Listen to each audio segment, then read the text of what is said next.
Yo, little mic check 1 2. Can you guys hear me okay? How's the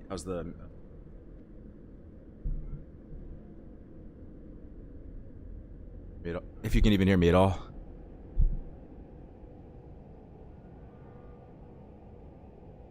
Good? Okay. Alright boys, let's just do it. Do it. What's up, right? What's up, Reizoku? If this works.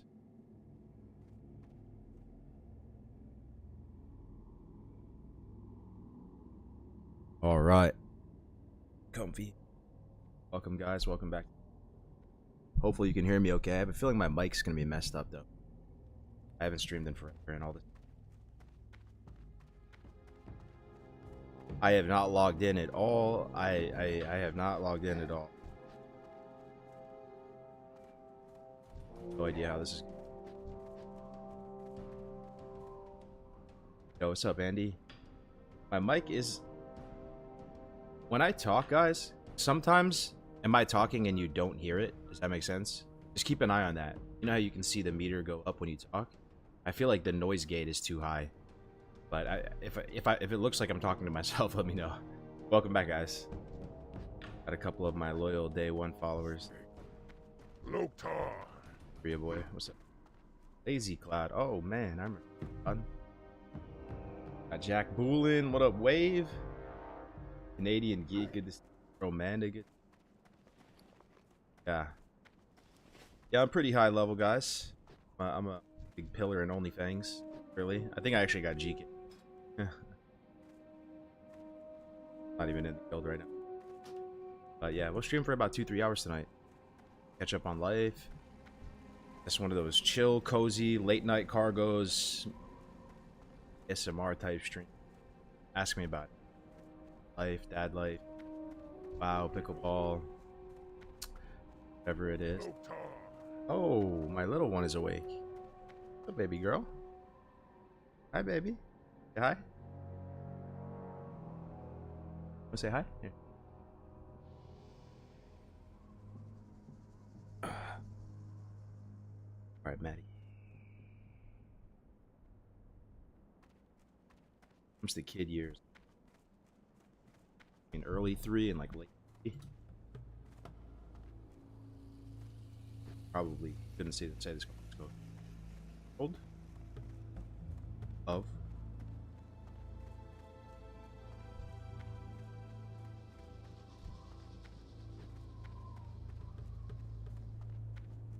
Yeah, like she couldn't play a game. She doesn't really play. Probably could. Button here. Press this one.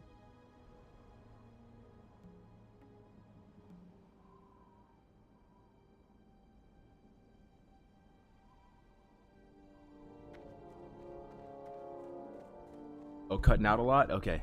Yeah, let me work on that. I can just gate. That should do it. Yeah. That did it right there. That did it. Okay, let's try not to die, guys. I'm gonna play one-handed for a second. So can you guys get me caught up to speed with everything? Like, for you guys who are actively, you know, still part of the Twitch meta and WoW meta and all that, how's Onlyfangs doing? I check in with my boy Grays. As you guys know, Grays is like a little brother to me, so even when I'm not playing the game, like, I still check in with him. And I still check in from time to time. Like, I just like to watch my streams and just listen to the sounds. You know what I mean? But, and to be honest, like, I'd love to be able to just like play WoW every day. I mean, wouldn't you guys just love to be able to play WoW every day? But you gotta fucking grind in this life, dude. Like, you gotta be a bag chaser. Everything's expensive as shit. So it's like, oh, sorry, I shouldn't be. My bad. You gotta catch me. We gotta do a swear jar.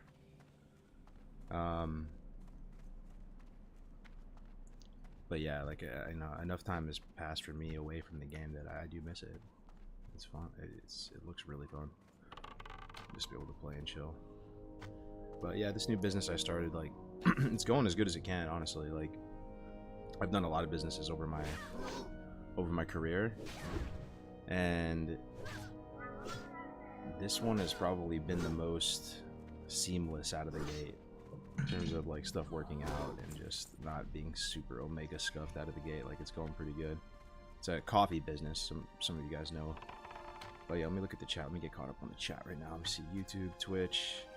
I want to know how everything's going with the WoW space. Is it dead game? Are people spamming dead server yet, guys? With this Onlyfangs shit? I kind of saw some drama. I saw some Guzu videos pop up where they were saying like massive drama. You know, are people cheating? Are people dying? Is classic WoW dead? Is it dead game? Is that a future elf huntress in your arms? Yeah. Yeah, she's a cutie. She's a cutie. That's probably, I know for those of you with the fathers out there and the mothers out there, that's, can we all agree that that's like the least corrupt, like best part of your like humanity is just like the feeling you have towards, not even just your kids, it could be any kids, but especially your kids, right? It's like the least messed up part of you. But I love it. Like, you know, they say you like, you know, you fall in love multiple times in life, and like once is with your kids. It's just so true. But yo, some follows coming in. Still got that Deviant Delight follow notification. Man, how long ago was DD at this point? 3, 4, 5, 6, 7, 8, 9, 10. Oh, thank you. It was 3, 4, 5, 6, 7, 8, 9, 10. Okay. I see. I see, baby. Yo, we got a raid coming in. What's up, Avinia? Raiding with a party of 6. Yo, thank you so much, Avinia. What are you up to, fam? What you up to, fam? Are you playing some classic little Onlyfangs action? Nah, it's alive and well. Just lots of bots, lack of care from Blizzard. 3, 4, 5, 6, 7, 8, 9, 10, 4, 2. R.I.P. Deviant Delight. Let me see. Just a little too sweaty for me. It isn't chill anymore. Oh man, I've completely checked out of WoW and Twitch completely. WoW streamers have gotten super gnarly IMO, just can't get back into it. What do you mean by gnarly if you're still here, 3, bro? 4, 5, 6, 3, 7. Coffee 3, hype? Yeah. 4.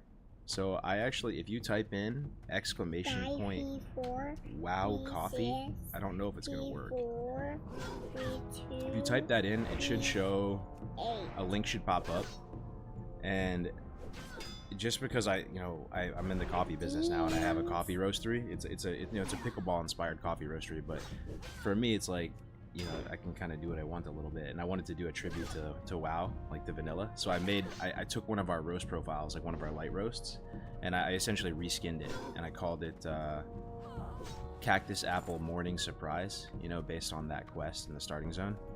Like Galgar's Cactus Apple Surprise, and like the RP behind it is that like the little cactus apples you loot in the starting zone actually have coffee cherries inside of them, and you know the orcs and trolls of Razor Hill, it powers their economy. They use the cactus apples and roast coffee, but it's a fun little limited edition one. I just made just a couple hundred boxes, and I partnered with Graze on it. That was kind of the idea. I just wanted to do something with Graze. And it was good. We pretty much sold out of the first batch of it. So I have another batch. Everything is like kind of roasted fresh to order, so I'm not sure if it's gonna work though if you type in I guess it doesn't work, the link. I'll just type in the link to the site though. Here's the site. Typical Kargoz stream. Nothing fucking shoot, sorry, person. Nothing works. There's the site right there. If you go to light roasts, you'll see it. You wanna go down, baby? Okay. Say bye. Say night night. Okay. All right, I can play now. Night night.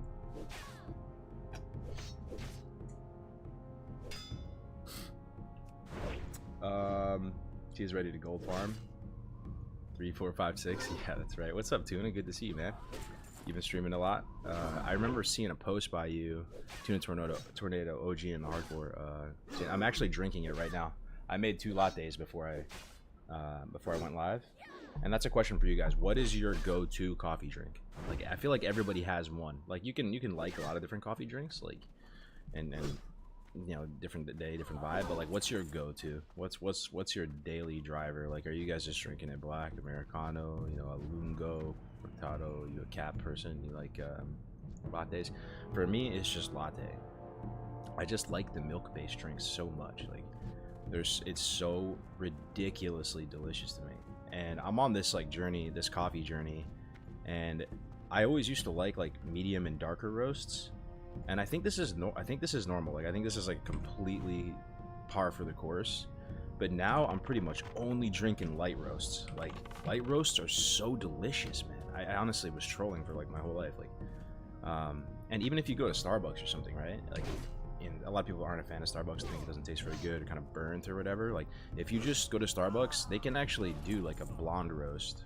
So it's not the super dark espresso roast they have, like in a latte or something. It makes it taste way more serviceable, like way better. But anyway, yeah, I'm a big latte guy, just with some whole milk, man. Just so good. Yo, what's up, everybody? Which espresso machine are you running? I have two, for my business, I have two Breville dual boilers. And I could have gotten like, you know, like a used like 220 volt like commercial espresso machine, but I did a lot of research into it. Like, dual boiler was the most important thing, but for me they're kind of portable, and I have like a good coverage on them, and so I can bring them inside, outside. I have espresso carts as well in addition to the trailer, so having that mobility is nice. And that's actually the espresso machine I use for like personal use too. So I'm just kind of a Breville guy, which is like the kind of like the Toyota Camry or like the Honda Civic of the coffee world. It's like the most, you know, the most popular type of thing. Oh my goodness gracious, man, that is wild. Float, PHLOAT__ gifting 10 subs to the community for no reason, for my one-off random stream at night. Dude, thank you very much. Gifted a total of 35. I really appreciate that, man. I really appreciate that. I'm you know, starting another business, and like, you know, I'm definitely in that startup grind mode, you know, just totally bootstrapping it, funding it myself and all that. So I appreciate that a lot, man. But yeah, check it out. If you're a coffee drinker, you can get it in whole beans, you can get it ground. It's cactus apple surprise. I'll put a link in the I'll throw a link in the chat if you guys want to check it out. I honestly think it's pretty cute. There you go.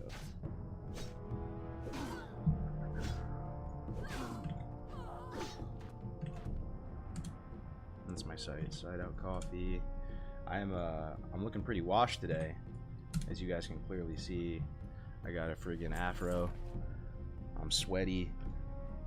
I had an event today. There was a pickleball tournament over in Rockland that I went to, and I catered the tournament. So I do coffee and waffles is my thing. So we do like Hong Kong bubble waffles. If you guys have ever had that, they're like these honeycomb shaped waffles, and they're like fluffy in the you know, the bubble part, and then they're kind of crispy on the outside. So I do those, and then just the full range of espresso drinks. But I was out there completely solo today. Usually I roll with a couple people, but you know, just busting my butt all day. And it's now back, and can play a little WoW, get online, get a little stream in. Yeah, thanks again for those subs. I appreciate it. I pinned it, Kargoz. Yo, thanks, Wave. Good to see some familiar faces in the house, bro. Do you sell it from a food truck? Yeah, it's a food trailer, so there's no motor in it, and that actually is pretty cool because it technically qualifies as a compact mobile food facility as opposed to a mobile food facility, and that's the distinction in California law, at least, where like a mobile food facility is like a food truck, so it's motorized. So because it's a trailer, it's actually technically considered a wagon, and it falls in the same like classification as like hot dog carts, churro carts, all those type of things. So there's a little bit less red tape, a little bit less fees around it. And there's like a whole bunch of new laws that went into place in 2023 to make it so, like, you know, street vendors and stuff like that had lower barriers to entry, and it wouldn't be so like cost prohibitive for them. So anyway, yeah, it's a trailer that I tow behind my truck, and I'm hoping to get a couple of them going this year. So wish you all the success. Thanks, bro. Coffees, yeah. But I mean, I love coffee. It is so much fun, and I was trying to tell this to Grays, but I don't think it really connected with him. WoW players, MMO players, gamers, we're kind of like naturally like kind of min-maxers, right? The different degrees.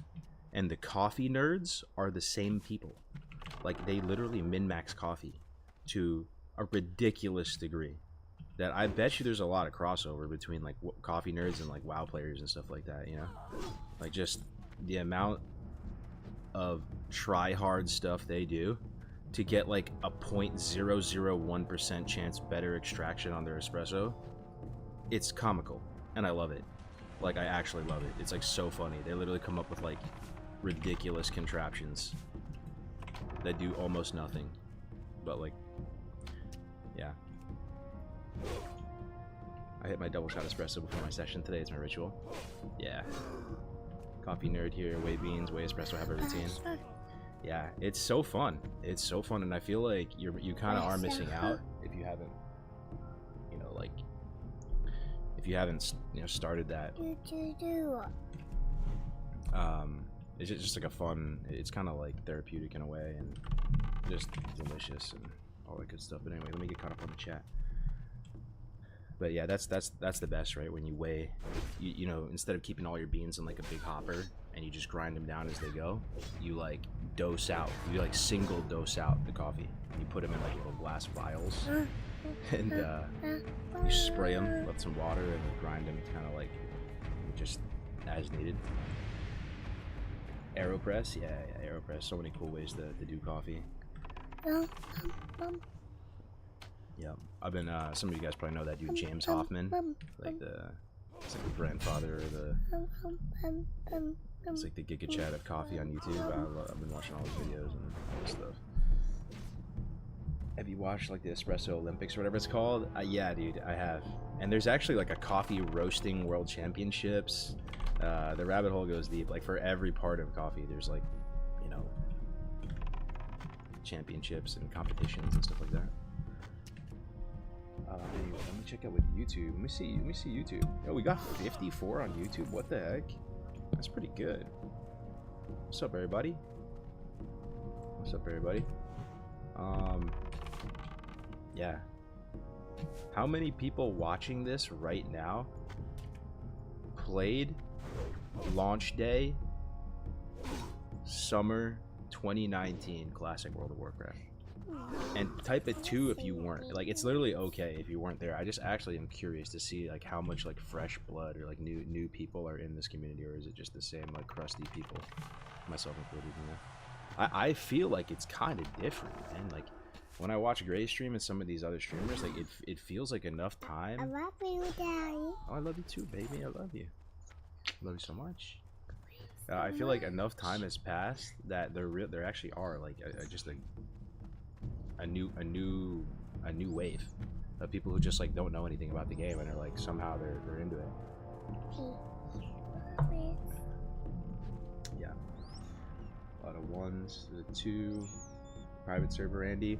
I mean, that private server Andy, we had our time in the sun. There was a time where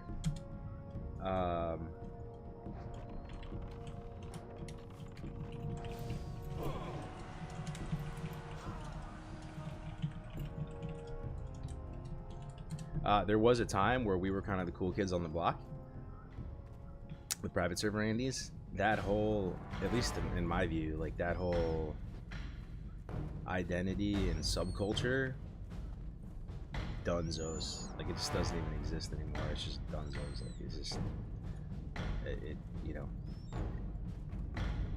it's on, like, there's barely anything there. Used to be kind of like a cool, like, you know, badge of honor type of thing where you played all the private server freshes and stuff, but I just don't feel it anymore. Are you planning on reaching level 60 with Onlyfangs? Oh wait, am I allowed to group and stuff, guys? Like, what are, I don't even know the Onlyfangs rules, honestly. I probably should. I do have the add-on, but I probably haven't, like, whoa, bro, I guess I just got layered? Oh, dude, that's so bad. Yo, we're fucking toast right now, maybe. Hold on. I think we should be okay. We have a potion. Okay, we got people here, actually. We're good. I could go. There's a safe spot on the... I think we're good now. Oh, wow, look at this person. Whoa, cool, man. Holy shit. Ooh, shoot. Holy shoot. Holy shoot. Save me, bro. Oh, yeah. Dude, thank you so much. Me too. Thank you. I need to get rid of one more. Oh, I can't trade outside the guild. Doing Onlyfangs.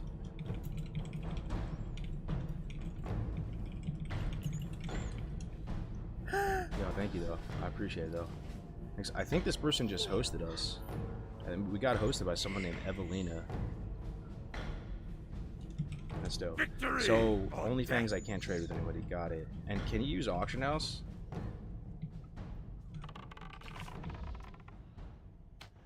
Or no Auction House either. Guild found. Okay, yes, so no Auction House.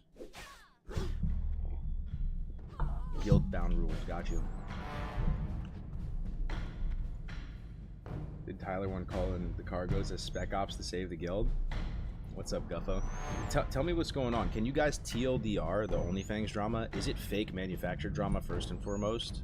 Because I feel like the streamers involved with this are like big brain streamers. Like they're literally playing like 5D chess. Like I've always just been, honestly, I just tried to be as authentic as I can with you guys. Like I really don't try to play any games like that, but I feel like a lot of these content Andes are like on level 9. Like they just know how to just totally milk it and just get like, you know, create a narrative, play a character, play a bit, you know, make it really entertaining. So I don't even know what the thing meant. Yeah, it is. It's for show and it's working. Okay. So what is the drama? What is the drama? Is it cheating? Is it ninja looting? Is it good old Lieutenant Benedict? We meet again, brother. It's been 20 years of killing you on Hunter's sub-level 10. Hundreds of speed runs.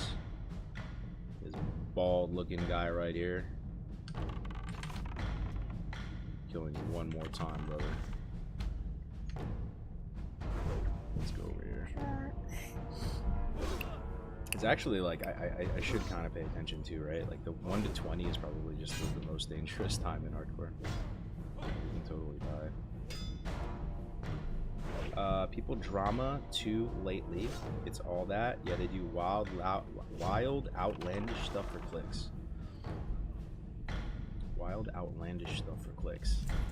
Can I ask you guys something? What is your feeling on this? So, are people, generally speaking, in the classic WoW community now, are people anti-streamer still? Or do you think they're anti-streamer, or are people like a little bit more like understanding of the role streamers play and a little bit more like chill and, you know, open towards monetization and all that? Like I'm missing a big chunk right now out of like the classic WoW like timeline. Because for me, like when I was getting started on YouTube and Twitch and all that, like there was a time right at the beginning where people were all about it. Like people were just like very pro streamer. They loved the content. They were eating it up like crazy. Tips was putting out hard-hitting videos. I was putting out hard-hitting videos, and you were kind of a hero of the people in a way, making that content. And then something. Can we go down? You want to stay up? And then something changed where like people became like very anti-streamer at some point. And I found that pretty hard to like navigate, the anti-streamer sentiment, because I tried to, you know, I always wanted to not sell out in a way. But the reason why I'm bringing this all up is I feel like when I watch Grays and I watch other streamers now, people kind of like aren't hating on streamers as hard. Like they're a little bit more. It's just different. Like it's just different. It feels different. You know. Only proximity voice. I don't know if I can accept any guild things. Hating streamers in a private server community thing. That was me, by the way, trying to give you bags. Oh, that was you? Oh wow. What's up, Levelina? How you doing? So you're playing on hardcore too, huh? I appreciate it. Thanks a lot. Yeah, I'm doing this Onlyfangs thing. I don't even know if they're gonna invite me back to the guild or if I'm still in the Discord. you're asking if the Twitch community has become more understanding. You have really been gone for a while. Because from the outside looking in, it feels like people are a little more understanding of streamers. Like, they're a little more cool with people running ads and monetization and like stuff like that, where, you know, it was, I do agree with you, it was kind of like a private server thing or something. Like, there was something there for a while where it was like heavy anti-streamer sentiment. Like, it wasn't that the inception of Herod, that was the server that they chose at the beginning of it. It's like, this is the anti-streamer server. If you hate streamers, you play here or whatever. Like, no streamers allowed. And I don't know. I'm curious. I just find it like interesting. You gotta ask Volps or something. Don't ask too much. Do you need rested XP to speed run to 60, or you know better than that? To speed run to 60, yeah. Like, I'd probably need. I would need like a guide. I mean, I could do my best. And the thing about me is, though, I actually suck at multitasking. Like, I really do. Like, I'm just trash at multitasking. So when I stream, it's kind of the curse of streaming for me. Like, I'm kind of tapped out of the game. Like, I'm pressing the buttons, I'm going through the motions, but I'm not really like playing well or anything, because I'm just like talking to you guys. And I think that's like an insane skill that people like Tactics and Tommy and those people have. Well, I guess no cam helps a lot though, where you're able to play well and like super efficiently and still talk to people and like be engaging with the chat and all that. That is, you're built different if you can do that, man. Because I feel like I can do pretty well. I can put up some decent times and stuff, but like, I really have to just like focus and just not be talking to anyone or something, you know. But I feel like those people have always been a loud minority. They still exist. The HC subreddit is full of them. Can you help me remember the name of the undead elite that killed your 28 warrior? I think it was in Wetlands. I've been trying to remember it for like 20 minutes. I know some other people remember the legend of Iron Lad, how it all started. It was Stahl von Mismantle. It was Stahl von Mismantle. Yeah, that was the very first character I ever did in hardcore.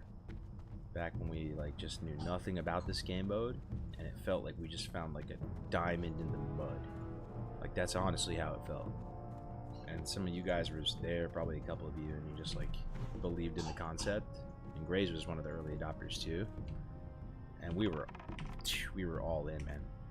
Oh shit! Hold on, I feel like I'm lagging. Okay, never mind. I'm good. It felt so crazy, like so fresh, and like the game just felt totally different, and just like building out the rule set and figuring it out. And even on that character, we were using auction house for a little while, and then we kind of like realized that it probably it's good to use auction house, and yeah, I ended up dying to Stahl the Mismantle. But I have like a distinct memory of getting to level 17 on Iron Lad. I was in Red Ridge. I mean, keep in mind at this point, like, I'd still played like multiple private servers and stuff like there. Like, I played like Chronos 2 and Chronos 3 and Lights Hope and the other ones. I don't know. Like, I mean, I'd already played a lot of vanilla. Like, but I remember being level 17 in Red Ridge on a warrior and feeling like a straight up Giga Chad. Like, yeah, guys, level 17, by the way, haven't died on a warrior. And everybody was like kind of like a little bit impressed, like, wow, dude, level 17, that's crazy. I mean, that just, it's so funny, right? Like, it's just like nothing. But that's how it was. That's how it was for a little bit. Alright, break a few eggs. We still need to do Solvent Spirit. Yeah, all the troll stuff. How we do on arrows. Level 8. We should probably just go get skills at 8. Maybe buy some bags. Yo, a tier 1 sub. What up, man? Arc WS Razor. Subscribe for 15 months. Currently on an 8-month streak. So you've been subbed this whole time, bro? Damn, man. I appreciate that. I appreciate that. How you doing, Arc? You playing here too, man? It took the HC community over a year to figure out how to reliably level to 60. It was impressive at the time. I mean, yeah, I remember when I hit 60 on my rogue. Was it my rogue? Remember that whole Thunder Bluff thing? Some of you guys remember. It was a big enough achievement that it actually had like hundreds of upvotes on Reddit, and like I had a lot of views on the video, and people were, it was like newsworthy. I hit 60 on a one life character. Like there was like a couple of like, you know, little crappy articles and stuff made about it and stuff like that. It's hilarious now thinking about it though, right? Like how many people know they literally beat the game, like Nax on farm type shit. But once upon a time, not too long ago, like just even the concept of getting to 60 with no deaths was like, you know, that was like crazy. But yeah, I mean it's really cool. Like I'm glad that hardcore goes the distance. It's everything we hoped and dreamed it would be. Am I right? Or am I wrong? Like you can beat the entirety of our favorite game. You can play this game in a different way with respecting the game world, you know, and playing kind of like properly, caring, being tapped in, playing with finesse and care. And like that whole game mode, like the rabbit hole went the entire 9 yards. Like it literally went the entire way. What can I help you with? You know? Because then, I mean, I remember every milestone of this. Like there was a time where we were like, I wonder if we can do a one life raid, question mark. You think it's possible to do a one life raid? I remember all of these conversations, fam. Like all this stuff is like probably lore that's been long lost, but like being in Discord calls early with Tactics and Grays and Oppie and stuff and being like, dude, even if we can just kill a few Molten Giants and Molten Core, like I'm already stoked out of my mind at that point. We're doing a one life raid. Like, that's crazy. Not only can you do a one life raid, you can beat the whole game on one life. I mean, is there any content left in vanilla that is not you can't do in hardcore? I don't think so. I think people are probably like ZG croc farming. They're probably doing tribute runs. I mean, they're doing tribute runs, like solo tribute runs, even during our Road to Brag thing. You know? So I bet you, I think you can just play and beat the entire game and experience all the content. And that's the other thing that I was, you know, we would theorize about when it comes to hardcore. We thought to ourselves, hardcore, is it fun? Like, is it fun? Endgame hardcore. Like, can you really create a community on a hardcore server? Would people play it for the social aspect? Would they continue to play it, you know, at high level, at endgame? May your blades never dull. And for me, man, like, it's honestly not that fun for me personally. It's not what people want to hear. But for me personally, like, endgame hardcore is, like, not that fun. I like playing just, like, casual, chill vanilla and being able to die and just mess around and, like, you know, just not have to be, like, high anxiety. For me, like, I play my character on hardcore, like, at 60, like, just expecting that I'm going to die at some point and really trying to play it as little as possible and only play, like, when needed, right? Or, like, when essential, as opposed to just, like, playing for fun, you know what I mean? So maybe I just don't get it yet, or I don't, you know, that's how it's been for me. But I think there are a lot of people, right, that even at 60, even when the stakes are at their highest and they have like a geared character, they're able to farm and play the game and you know, we've seen that with some of the hardcore servers. So rank 14 one life, true. That's probably the last bastion. Someone's gonna do it though, I bet. Yeah. I appreciate you guys hanging out with me though, man. Pretty good turnout considering just a random stream. Got a couple hundred people between Twitch and YouTube. Winky has been quoted as saying classic WoW streams are basically just talking streams with WoW gameplay in the background. Yeah. No, you're right. You're right. Yeah. Yeah, no, you're right about that. But that's good. Like, I don't know. Do you guys? I mean, I love you. I love you too, baby. I love you so much. Yeah, I think WoW is like one of the best games to stream. I love you so much. You love so much? I love you too, baby. Because I feel like if you're playing like a more skill-based game, like a shooter or, you know, whatever, and people are watching you, and it's way more like skill-intensive and competitive, I feel like that could just fry your mental health. Like it's to just constantly nonstop do that. But the idea of WoW just having long stretches of time where you're just like chilling to nice like therapeutic kind of ambience and you're just chilling out, whatever, and those stakes aren't there, and then feeling like you're owning people or getting owned, like those aren't there. I feel like it's like a really good game to stream. And I've tuned into WoW streams over these past months while not playing, and I really enjoy just hearing the noises, you know. And when you're in the paint and you're playing a lot of WoW and you're in the Barrens for the 8th time, it has no effect on your brain. Like, you're just like, oh, this is just like, okay, I mean, grind through the Barrens right now. Like, it just, the music does nothing for you because you're so sensitized to it. But for me, like, there are some people who are watching the stream wherever they are in the world and they haven't played WoW in months or whatever, right? And maybe they're having a hard time, honestly, at work or family or whatever. And you just hear some of those noises, just clicking the flight path, opening the bags, whatever, and it's just like, it just like hits the spot. You're like, man, it's nice. Yo, what's up, Caffeine? Good to see you, bro. I don't think anyone could have legitimately dreamed HC would get to this point. Yeah. Yeah, it's pretty cool, man. It's pretty cool. Hey, man, I used to sit in your YouTube streams years ago before hardcore was a real thing. It's cool to see you live again. Yeah. Yeah, good to have you here, Peach. Yeah. Oh, Jordy, good to see you, too. Renroar's in the house. A lot of familiar names. Been paralyzed by class choice for this run. Struggling between Hunter, Rogue, and Druid. Thoughts? Pretty much new to both Hunter and Rogue. Yeah. Probably Rogue, man. I think Rogue is just... Rogue is just a super fun class in hardcore. To level... You have, you know... Yeah. I mean, it's kind of just like an objective, clear answer. Like, Hunter's...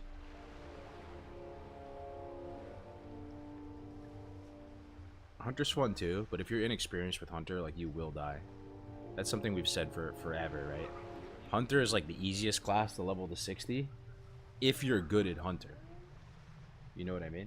But if you're inexperienced on Hunter, I honestly think it's probably one of the it's probably like one of the harder classes. You know what I mean? Like, I mean, just random stuff's gonna happen to you where you like just don't level melee weapon skill or whatever, right? Your defense is super low or something, right? You just don't pay attention for a second, you get a couple mobs on you, pets out of range, like, you're gonna die to something really dumb. But, you know, while you're locked in and leveling, you just send your pet in and you're, you know, in a controlled environment. Obviously it's gonna be super easy, but like, anyway, like, I think Rogue just really hits the spot in hardcore. Like, stealth hits the spot in hardcore. When you're not playing hardcore and you're leveling a rogue or something, it feels like kind of useless in a way. If you ask some of like the rogue speedrun Andes like Thede and Tactics and all them how many times they go stealth over the course from 1 to 60, it's not a lot. Like, you know, they might, you know, use it to like skip through an area or something like that, but it's not like part of their just like rotation with mobs. They just run up to the mob and right click it and sinister strike it or whatever, like. And it just, you don't really like value that stealth that much, but in hardcore it feels like what stealth should be. It's that blanket of safety.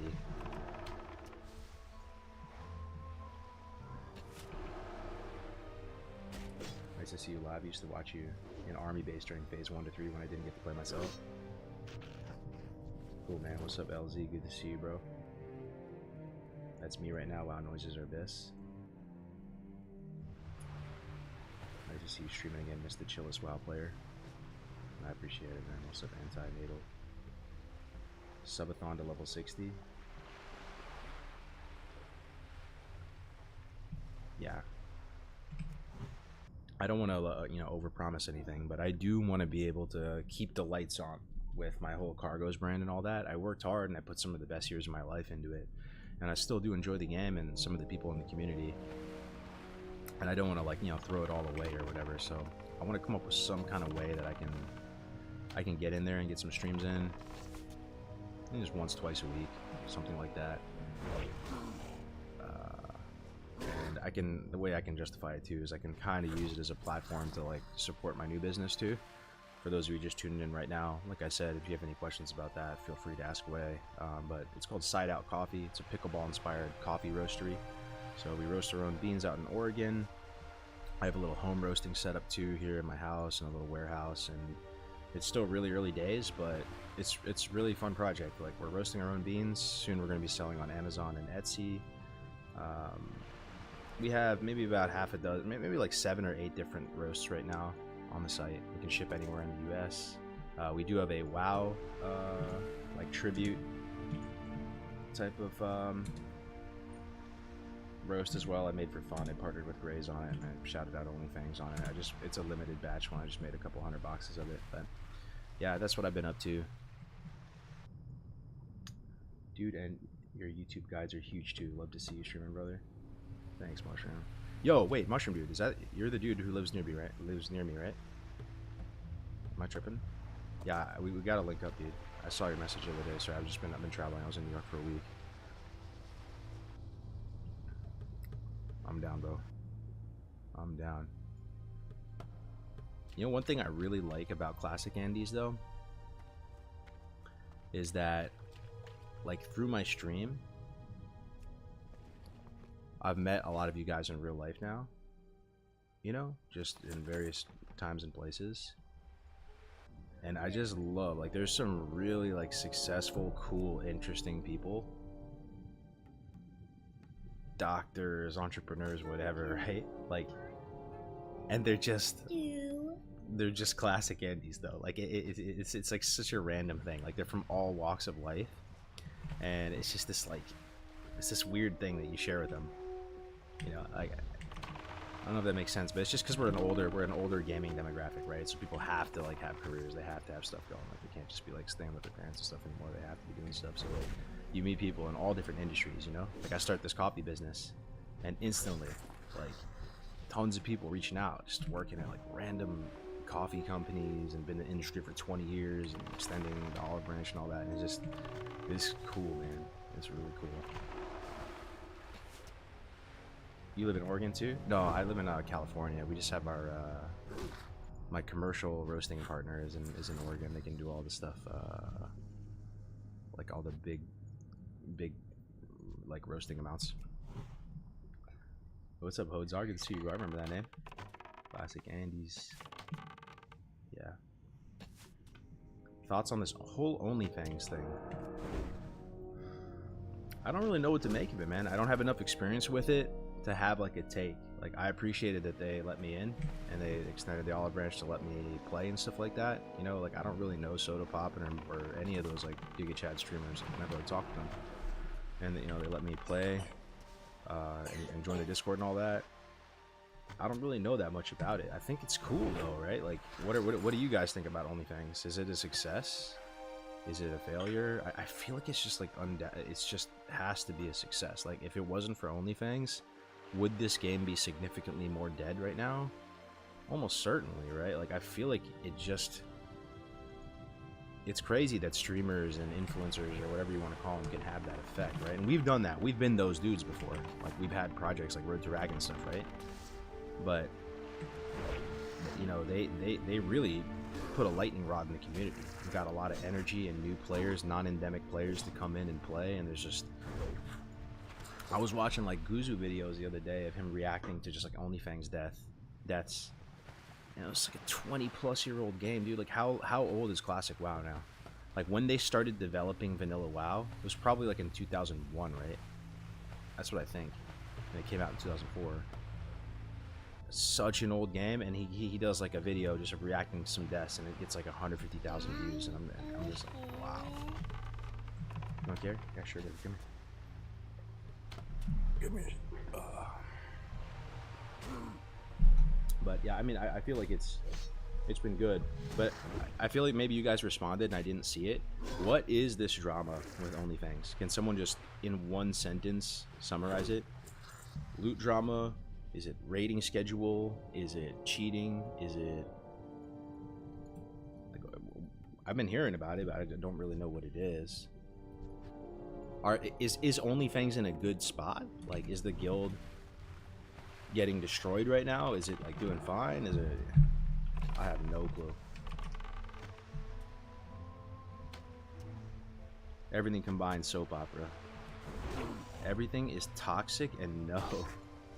Everything is toxic and no. Could you elaborate? Could you elaborate on that? Young Goes, what up? Yo, what up, Max the Rip? How you doing, brother? That's my childhood best friend right there. Getting married soon. What's good, baby? Good to see you, Max. Yeah, that guy right there in the chat, Max the Ripper, my childhood best friend right there. Played all of vanilla with that guy. I remember everything, bro. Every little time we went to Buffalo Wild Wings and talked about vanilla. You went Warlock, I went Pally, Chris went Hunter, Alejandro went Warrior, Jim went Druid. And I know you guys have those same memories too. Like, a lot of you guys do, right? We're middle school kids. It's winter break. I was the first dude of our friend group, right, to get into WoW though, right, Ripper? I remember I made that Tauren Warrior and was showing everybody, and then you got into it next, and you made your Human Warrior, and I was salty that I had to reroll because I was on the Illyria realm already. I had my Tauren Warrior going Sharper Edge, and we ended up all rerolling Alliance, and I went Paladin. That was my first character. Played Dark Iron server, and it just feels like a lifetime ago, man. It just feels like a lifetime ago. Being middle school kids, playing WoW after school, running home, sprinting home after school as fast as I can, logging on. I had a Vizio computer at the time. That was like kind of a cool thing to be like a younger kid, like middle school, and to have your own computer, you know, in my room. You know, staying up hella late, like doing ZG and stuff, and trying not to make any noise so my parents wouldn't wake up. Trying to race your friends up to level 60 and it taking forever. Being jealous of your other friends, classes, you know. I played Pally and my buddy Max played Warlock, and I'm just like, dude, Fear is so broken, dude. Fear is so broken. He's just fearing me nonstop, dueling outside of Ironforge. And just, I mean, at least my childhood, it wasn't even just WoW, man. It was ridiculous, the amount of good games that were coming out. Ridiculous, absurd. Surely that's not happening right now. Like, I'm talking, we had Grand Theft Auto coming out. We had Halo, right? We had, like, Xbox 360 coming out. And just, I mean, there's just so many good games to play. Like, it was really fun being a gamer at that time. And that was like my identity fully, man. Like just Xbox Live and playing World of Warcraft and sports, because I was always into sports too. But good times. You were the first for sure. I think Chris and Ali got it, and then I got it a little after. Yeah, I feel like Chris was around level 20 when I got it. You were maybe around 40. Yeah, then Chris got banned for it was like speed hacking or whatever, fly hacking. Never played again. Alejandro got the level 30 something on his darkest skin complexion, red hair, human male warrior, and never made it out of Stranglethorn Vale. The jump hacks in Halo 2. Oh, you're ready. No, bro. The super bump jumps. What up, Craigs? Good to see you, bro. Yeah, I was all about it. I was nasty at Halo 2. Can I get some ones in the chat if you were nasty at Halo 2? I know some of you guys were. That was a vibe, man, for sure. Like, so fun. So fun. So fun. And now we're just old now.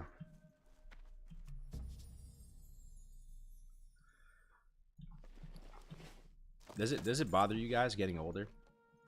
How do you guys feel about it? What's your honest thoughts on getting older? I've learned that it.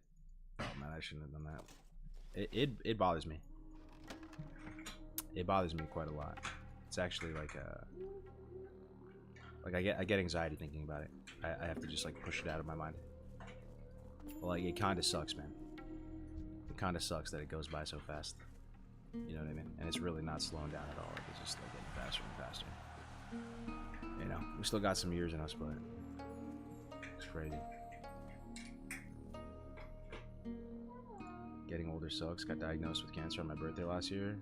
Shoot, bro, that's wild, man. Wait until your kids get teenager years, then you'll feel giga old, but you have to embrace it. Love the age. Yeah, you got this, Zaynar. Yeah. What's up, Drift? It's almost like rough in a way because I feel like I look pretty young, right?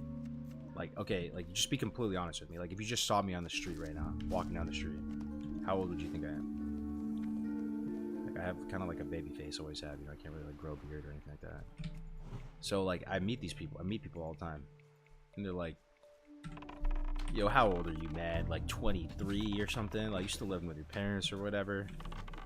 And it's like every time I have to tell them, "Nah, man, I'm in my 30s, dude." And like, they're just like, "Oh." And it just feels so bad, man. Like the reaction. I'm like, yeah, I'm just. What you need, baby? Is that your kangaroo? Oh, you want to put it in the egg? Okay.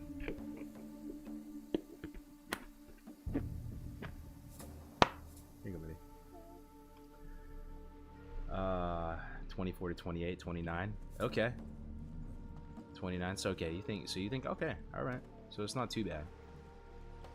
But yeah, doesn't bother me, to be honest. But family members getting older and the mortality, that sucks. Nah, 100%, dude. That it does bother me too. Oh, someone just bought coffee. I heard it. I heard it. I'm about to shout them out. Who bought some beans? I heard it. I'm about to shout them out. They bought some cactus, apple, surprise. We got Charlene. Shouts out Charlene. Thank you for supporting me. Yeah, if you guys didn't hear, I have a coffee roastery now, and I love Vanilla Wow. It makes no sense for my business because it's like a pickleball type of coffee business, but you know, it's just one of the things you can do if you're a business owner, right? Like, I wanted to just make a tribute to this game, so I made like a limited edition like breakfast blend light roast, and I called it Cactus Apple Morning Surprise, based on the quest and the starting zone of Durtar. So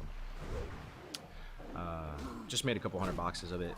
Graze has been pushing it as well, and people, I don't know if people have received it yet. Like this past week he started promoting it, but I'm curious to see what you guys think about it. I mean, it's personally my favorite coffee in our whole roast profile.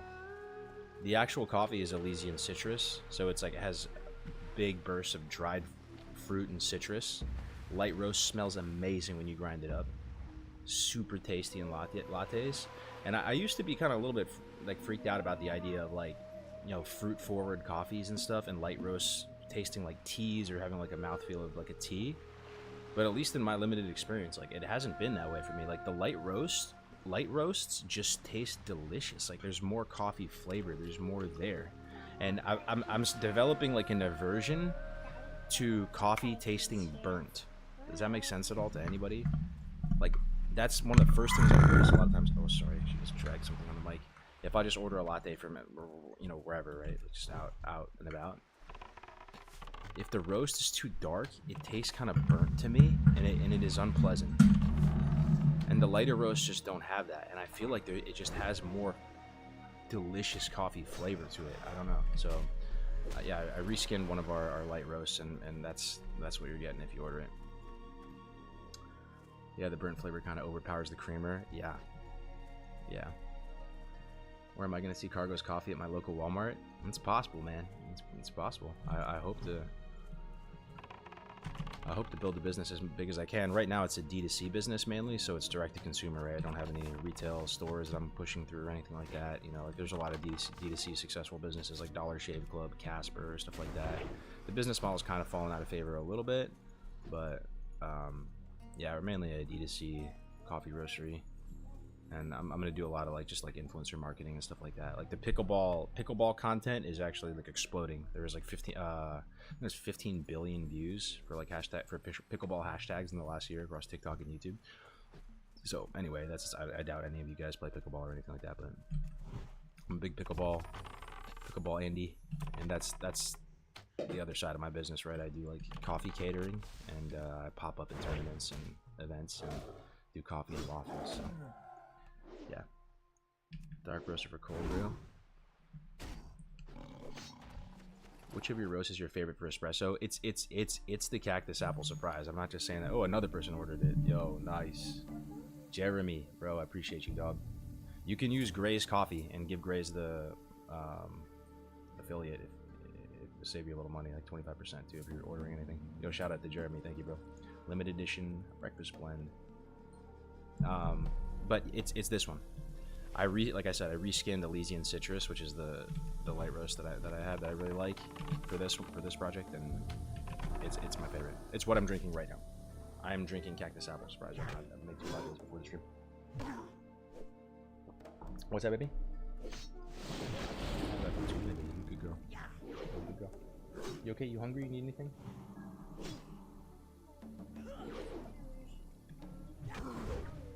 You're really hungry? Oh. Okay. I'll make you some food. 1 second. What up, Holy? I'm the opposite. I like Beyond Black type roasts. That's how it was. Oh my god, I almost died right there. 18%. Those voodoo trolls. Shoot. That would be a buzzkill. Hey, Cactus Apple Surprise. There it is, man. So that's what the coffee is based off of. I can pull it up on stream, maybe. Let me see. Let me see if I can do this. Window capture.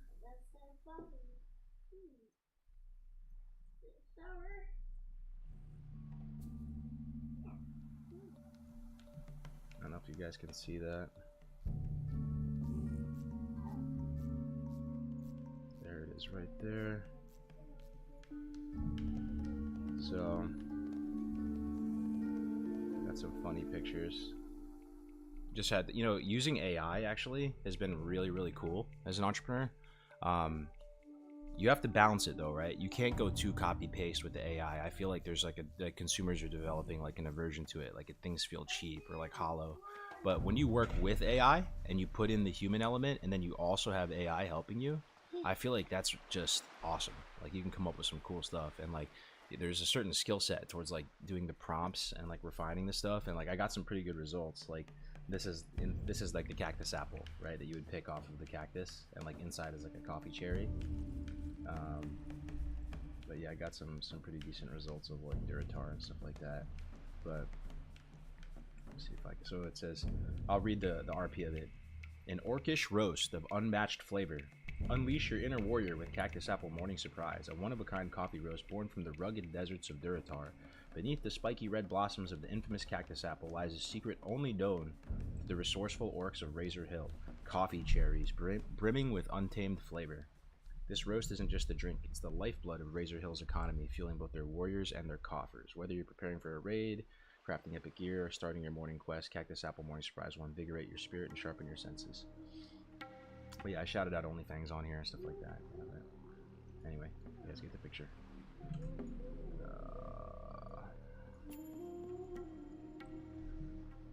Yeah, you can get it in beans or like, or you can get it pre-ground. But honestly, man, just get it in whole beans. Like, I don't really get it. Like, I did research on this, right? And most people order coffee pre-ground. But I really just don't understand why, man. I guess it's just, it's an extra step. And when most people drink coffee, it's for function rather than flavor. That's my guess. They wake up in the morning, they just want to get the pot going ASAP. They just want to dump it in, and that's it. They just get some drip going in the percolator or whatever, right? And it's like, but it really doesn't take long to grind the beans, right? It's like 30 seconds, man, or like a minute, and then it just smells so good. Like, it's absolutely delectable smelling when you just freshly grind up the beans. Like, that flavor, that like light, fluffy, like chocolatey looking coffee grind, right? It's just, it's so nice. It is so nice. What do you mean, baby? The biggest upgrade in flavor aroma you get from coffee is grinding your own beans. Yeah. The other thing too I don't know if talking about coffee is very uninteresting to you guys. Maybe you want to talk about WoW. If you want to talk about WoW, feel free to ask any WoW questions or whatever, but this is just like stuff that I learn about every day, is decaf. So any decaf drinkers here? You know, a lot of people are sensitive to caffeine due to health conditions or whatever. They can't drink it too late at night. For me, I have like giga ADHD, like all forms of it, so like caffeine doesn't really do much to me. But decaf drinkers get shafted a lot, right? Because a lot of cafes, myself included, don't even carry much decaf. The beans might be a little bit older with an older roast date because it's kind of a niche thing that people order. But decaf drinkers are like the purest coffee drinkers. They're actually like the people you want to take care of the most because they're not drinking for any sort of stimulant. They are drinking coffee purely for the flavor. And they really enjoy coffee so much that they want to find a way to drink it, right? So, anyway, like there's a roast we have on our, anyway, I'll change the topic, but like there's a roast that uses like they have a couple new decaffeination methods. One's called Swiss water, where it just uses water to decaffeinate it, so you don't really get any like chemical-y taste or anything like that. And there's another one too, using like sugar alcohol. But decaf is getting upgraded massively. Like decaf coffee is getting better and better, and you know, that's one thing I want to do, kind of like serve that market and stuff like that too, make good decaf roasts. Decaf is great. My fiance is a barista, but if they ever get a rude customer, they swap out their order with decaf. That's funny. I'm a lot older than most of your audience. The more bold flavors are where it is for me. I like Scotch, super dark roast coffee, and very heavy-bodied cigars like Obscuro and Maduro. Gotcha. Yeah, that's where I was at too with coffee. Like I felt like I enjoyed the really dark roasts and that really bold, like just traditional like flavor of strong coffee. But like I said, it's just that I've recently developed an aversion to that burnt flavor, and I'm only really drinking light roast at this point. But anyway, do you guys want to talk about WoW at all? Ask any questions about WoW or life or whatever. Like your questions are really what powers the stream here. Like I don't know what to say a lot of the time. Just feel free to ask anything about whatever the questions. I appreciate the questions. Have you tried using a French press to make coffee? What's your take on that method? It's cool, man. The French press is cool, but I feel like it's kind of a mess. Is my thing. I went through those stages where you go to Home Goods, buy a French press, or like a mocha pot, whatever they call it. And you try some of those methods, but the cleanup ends up being kind of like a bummer.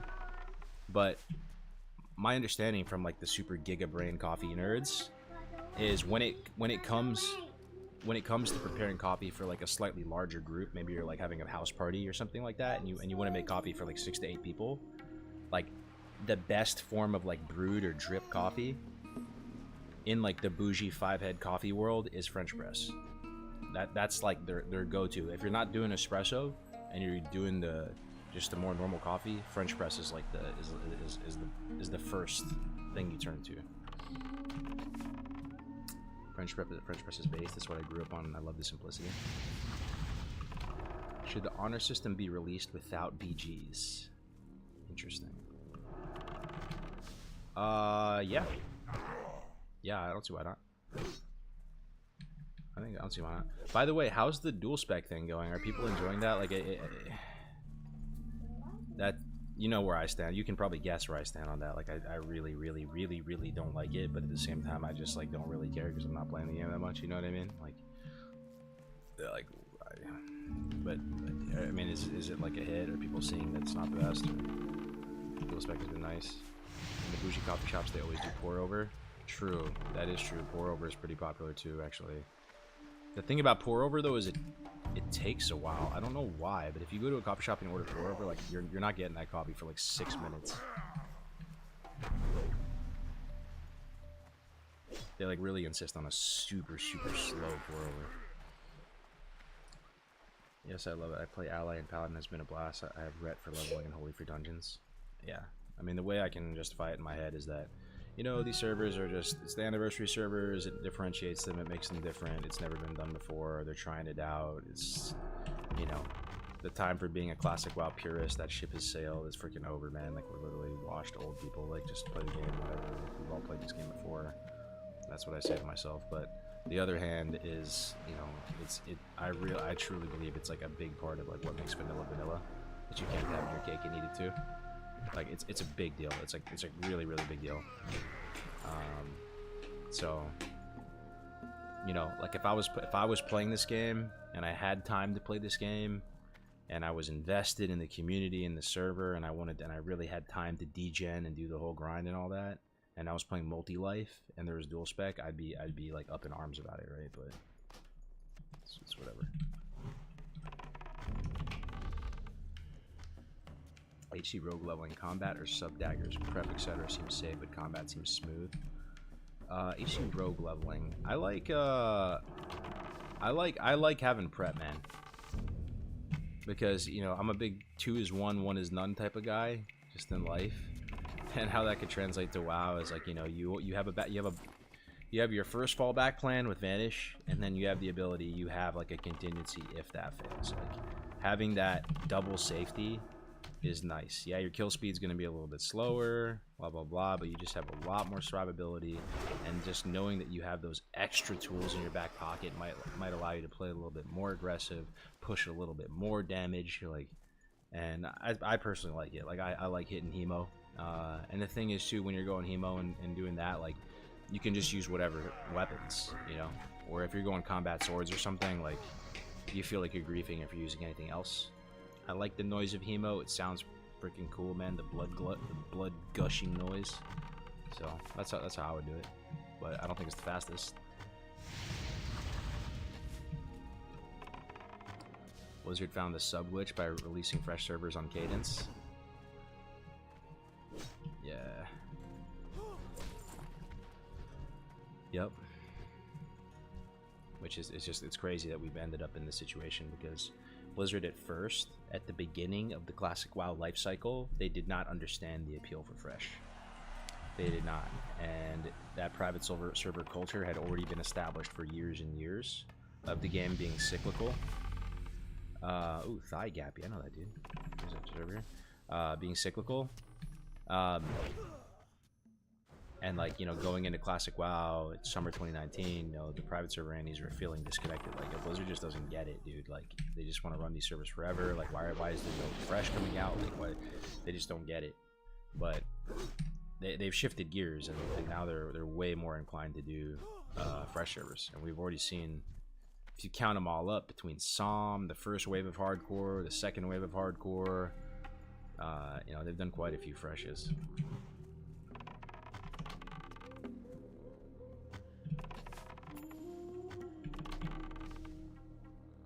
The fact they did hardcore, I think, was a big win for them. Yeah. Thank you so much. I gotta make this little food in a second. She said she was hungry. You were dinner, pretty big dinner, but you know how the little kids are. But you know, if you guys want to know, I will tell you about the creation of hardcore servers behind the scenes. I feel like enough time has passed that, like, you know, I could just talk about it. You know. Okay. Give me 1 second, okay? Like, I still remember. I can kind of tell you guys how it all happened too, like a little bit. You know, maybe you guys know. Maybe it's just common knowledge, but like, you know, maybe it's just common knowledge. But I promise you, the reason why you have hardcore servers is one man's doing, and this man threw a Hail Mary at the 5-yard line. It was a long shot, to say the least. I remember the earliest conversations about this, and the initial pokes and the prods, and like just dancing around the question, asking questions about, like, you know, maybe this could possibly be something, possibly, you know, and how it all started. And like, this man had to finesse. He had to finesse this little seed. I think you know who I'm talking about. He had to finesse the seed and get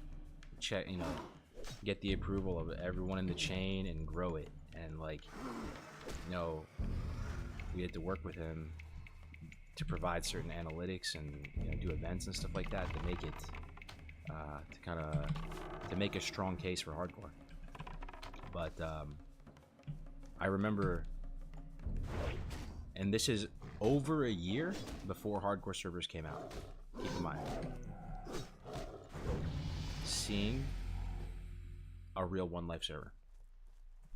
seeing someone log into a real One Life server and just having to say nothing about it,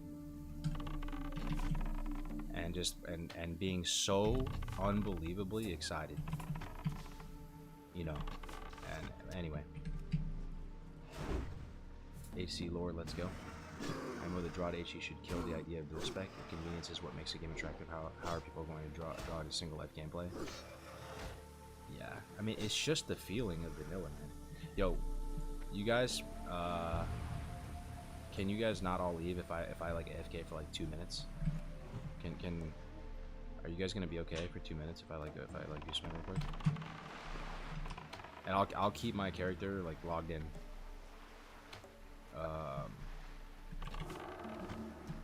But I'll have my headphones, so I'll hear if I'm dying. Maybe right here. Okay, cool. I'm gonna hustle. I'm gonna speed run it. But I'm just gonna make her some quick food. I think she's hungry, even though she had a big one. Yeah. Okay. Just give me a second here. I'll just here. Look. I'll give you guys some nice visuals. You can just watch this. It's nice hunk of orcish meat. Just magic mic it for you for a second. Alright. 1 second. Yo, Jalen, thank you for the 200 bits. I'll be right back.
Alright, I'm back. We actually went up in viewers somehow. We went up in viewers.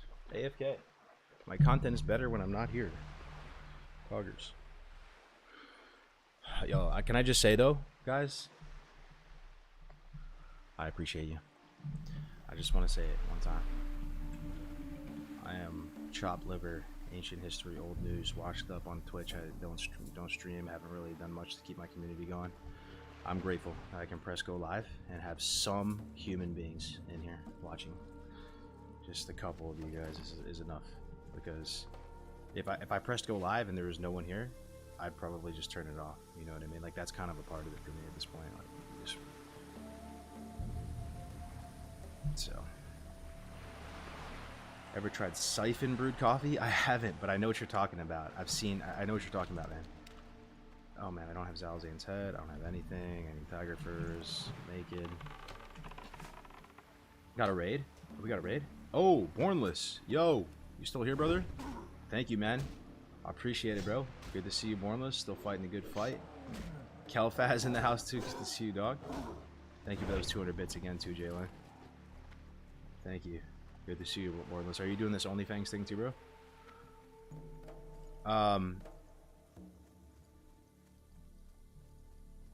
Is Ampi and Grays, like, how's the main raid of Onlyfangs right now, guys? Are they raiding? Are they doing MC, BWL? What's the state of that? Have there been a lot of deaths? Is there a lot of level 60s? Also, if anyone's in Onlyfangs, if they can invite me back to the guild, that would be sweet. But MC raid keeps getting delayed because big streamers keep dying. Oh, wow. Lots of deaths. Guild called Squawk. Okay. Oh, wow. Soda died? No shot. Zaryu. Wait, so you said Zaryu, Peekaboo, Soda, they all died. How many 60s does Tactics have? Does he have like 19 level 60s already? I'm guessing he does. Soda's death is hilarious, bro. Look it up. Actually, I did know that Zaryu died, though. I saw it on YouTube, not come to think of it. He died to a Searing Ghoul, right? Like at 50 something. I've been around too long to leave now. I've been watching Savage, Scoozy. Sorry. Ampy and Mark. Oh, Ampy and Marky Mark's guild. So is Ampy still doing Onlyfangs, or is he still here? Yo, Kargo's not washed. Let's go. No, I am extremely washed, bro. Like I am literally so washed. Like I don't even work out anymore. Like I play a lot of pickleball. Like when I first got back into streaming a little while ago, I was not washed. I was like actually in prime physical condition. But I just been building this business out, bro. And my diet is trash. I'm literally eating like 7 bubble waffles per day, and like just drinking like massive amounts of coffee, and eating like 9 grams of protein per day. Like it's not good, but it's okay. Like I'm hanging in there. Gearless Hunter. I think Road, you got 2 60 hunters and leveling a Warlock 48 plus. Just go big on Twitch, you'll make bags. No, I suck at streaming. That is another thing that I learned. Even if I'm like mildly entertaining during my time, like when I stream right now, like I feel like I'm doing pretty good, like just talking to you guys, just being chill. Why I'm doomed is I just can't stream for that long. I am not built diff like that. I don't know how people can stream for like even a 24-hour stream. I don't think I can physically do it. I would be so fried. I mean, I've done them in the past, but it's like cam off, right? Like on a fresh or something, I would do it. But I have a glass ceiling with my Twitch stuff.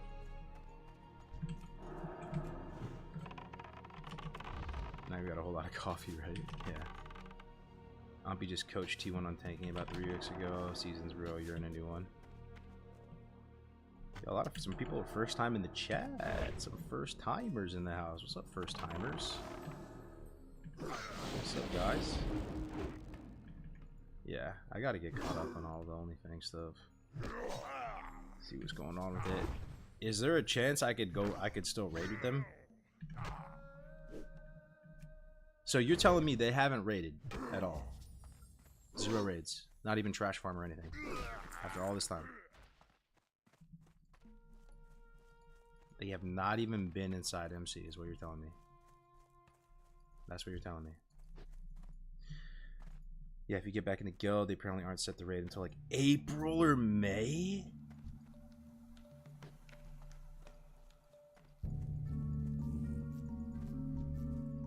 Gotta name your first pet after one of the coffee roasts? Oh yeah, I'm down. That's a good idea.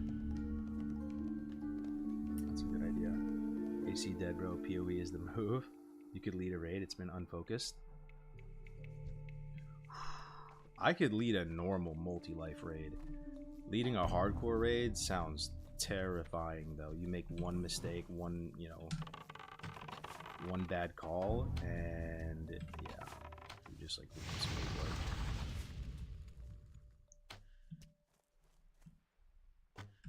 Hold up. Is she crying?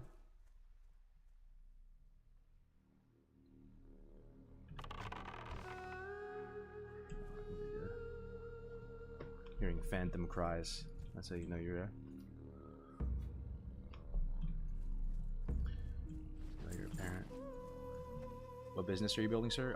Yeah, I'm building a coffee roastery. It's a D2C coffee roastery, direct to consumer. It's pickleball inspired, so it's building off the hype of pickleball. I play a ton of tournaments and pickleball stuff, so like, that's mainly what it is. And I also operate like a mobile cafe that I do like event catering and stuff like that. So that's pretty much what it is. But I made a coffee, like a roast as a tribute to vanilla.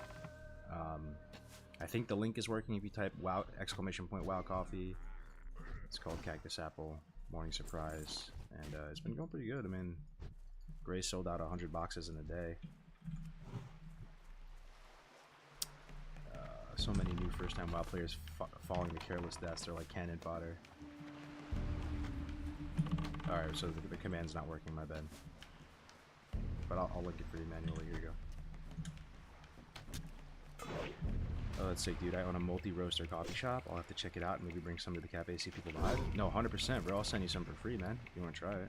I'll send you like a sampler. I have like a, I can send like a bunch of like 2-ounce samples of all the different roasts. Yeah, just hit me up on Discord, bro. That'd be dope. That would be dope. Y'all are trolling Onlyfangs did MC. What are those enemy health bars? Are those an add-on or a weak aura? Enemy health bars, like you're saying when it gets close, like that. That is nameplates.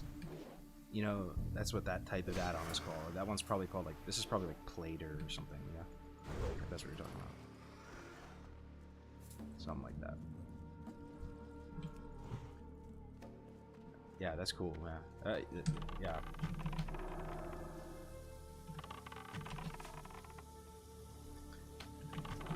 Anybody in here play pickleball at all? Any pickleballers? It's mainly a US thing, and a lot of US people probably are asleep already, but it's so fun too. And the sport's growing like crazy. There's over 40 million players in the US already. It's growing super explosively. Other countries too. Hell yeah. Pickleball gang. Let me check in with YouTube chat. Still got a solid 60 viewers on YouTube hanging in there. What's up, guys? What up, YouTube? Make some noise if you're still with me. That's like international shipping. I can ship to Canada, but I think that's it, bro, at the moment. But there might be a way to do it. Like, coffee is not considered a hazardous food item. They have all these classifications, right? You know, there's some regulation around it, but so like because it's not a hazardous food item, like seafood or meat or whatever, like I think it's possible you could probably ship to another country outside of North America, but I haven't really looked into it. Take your time, bro. Family over WoW. Yeah. I'll always watch my friend. Thank you, Scott. Watching the creator of HC is honorable. Where you been, coffee peddler? Would have been funny if a druid came up behind him and made a cat noise. He would have came running back. Yeah, what up? Your Fedge. We got Maverick in the house. Steven. We got Stan. We got Julius Caesar. Dude, you've been here since 2019, my man. My man. Summer 2019. Why does that feel so long ago already, guys? Pre-COVID, right? Am I remembering this correctly, guys? When Classic WoW came out, it was pre-COVID, right? But COVID like happened kind of early into it, I think. Early 2020, maybe? Something like that. I haven't played. It's kind of similar to tennis, right? Yeah, it's basically like, the way to describe it is it's tennis meets ping pong. Like, it's kind of an in-between. But it is honestly so fun, man. Like, I could just sit here for like an hour straight and tell you why it's so fun. Like, it's very accessible. The gap between men and women is like way closer than in tennis. You can play at all ages, blah blah blah blah. You know, it's super fun, bro. Like the little kitchen battles, all that. Wasn't COVID during TBC? No, man. I'm pretty sure it was during. It was pretty early into the life cycle of Classic, I think. March 2020. Yeah, that makes sense. Kenny Zell's inside. Kargoz, do you consider yourself the creator of HC? Bro, I'm nothing. I'm just like a dude, and I'm not that good at a lot of stuff, and I'm wrong about a lot of stuff, and I have main character syndrome a lot of the times. But if you really want me to be honest with you and not lie to you, it is true. Yes, I literally know how it all started, and it did start. If you traced it back to the genesis of it all, and that's not even saying much. I'm not even saying that's like a fucking big deal or anything, dude. Like that is just like a fact.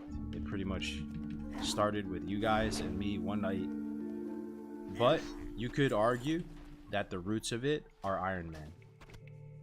You know, and Iron Man was around long before me. But the popularizing the term hardcore and really building that community and getting those events going, all of that, at least in my opinion, was essential towards having it build up enough momentum and traction, and for Blizzard to watch Road to Rag and all of our events. All of that was 100% essential to getting hardcore approved as a project and bringing these servers to life. And you don't have to believe me. I really don't care, because, you know, I made really no bag off hardcore. There is really nothing, you know, there's nothing to it. It is what it is. Like, it was just how that happened. If anything, I kind of got fucked over. I did not play my cards right. I was in a really prime position with Blizzard, a really prime position with the WoW community, and I mishandled some drama and basically got fucked over. And for those who know, they probably know that I probably took like the biggest L's out of everybody in hardcore for the amount of effort and stuff I put into it, and the stuff that I did. It is the definition of fumbling the bag.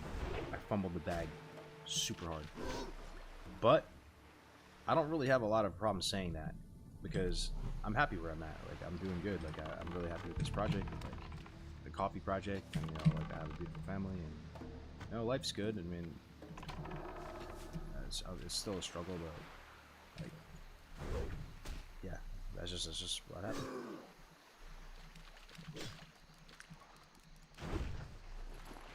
Yo, what up, Arc Razor? This dude is back. What happened? What up, Nikki? How you doing? Yep. Just doing a little late night random stream. In my opinion, for me, Kargoz was the reason for hardcore. His guides and streams are a big incentive for me to play classic and hardcore. And you can call it main character syndrome. You can call it what you will. Typical millennial main character syndrome. But I always viewed our group like Grays, Tactics, Tommy, who else? Winky, who else? Even just like the smaller guys like Jom and all that, like those initial early hardcore people that, like, bro, like we made a super big impact on this game and this community. My favorite game. Like we never really had the views. None of us are big streamers, you know. Like, we never really had the platform, but we had the impact, even though we didn't have the platform. You know, we're all just like medium-sized streamers, you know, like, and we were always that like little crew that, you know, we would try to innovate and make projects and make tournaments. We would try to, like, you know, better the game and just like make it interesting, digest the game in interesting ways. Like, I do want to believe that we tried to innovate and like sandbox the what do they call it? Sandbox the game as much as we could. And I've played this game in every possible way, to the point that probably the biggest reason why I don't play it so much anymore, because I still probably could find some time to play it, even being a dad, even being a business owner, all this, I could still find some time. But I've just played the hell out of this game, guys. Like, I've played so much of this game, in every possible way. Like, hardcore is fresh and exciting for a lot of people, but even for me, man, it's been like hundreds of runs or whatever over all the years, you know what I mean? So, like, it's almost like if I logged in and streamed those stuff, it takes me longer to get genuinely excited to play it again, right? Because I'm so fried on it. I played it so much. But, like, right now, I'm enjoying it. I'm having a good time. Like, there's really no expectation, no pressure to level. I really don't give a fuck, really, about anything. I'm just killing tigers. Like, and this is really, really nice. It's really enjoyable. But I like these type of questions about hardcore. People who remember the culture, the legacy, the early hardcore days, man. Like, people say that it reminds them of, like, the Super Smash Bros. Community in its early days. Hardcore WoW, at the start of it, in my mind, is the perfect embodiment of a grassroots community. I don't feel like it's a grassroots community anymore. If anything, it's just like a more mainstream, normal community. But it was grassroots as all hell. The vibes were immaculate. Once in a lifetime type vibes, actually. Don't think, you know, those vibes are just, you never recreate them. Because it was something fresh, new, and it was like you had this little weird, like, little cool, like, you know, cult of people that were just like almost role playing together, giving the game a shot, like playing it in a different way. Like there was just no support in the game, no functionality, no add-ons, anything. We did all the tracking, just like recording all of our VODs, and everyone just wanted to help everyone.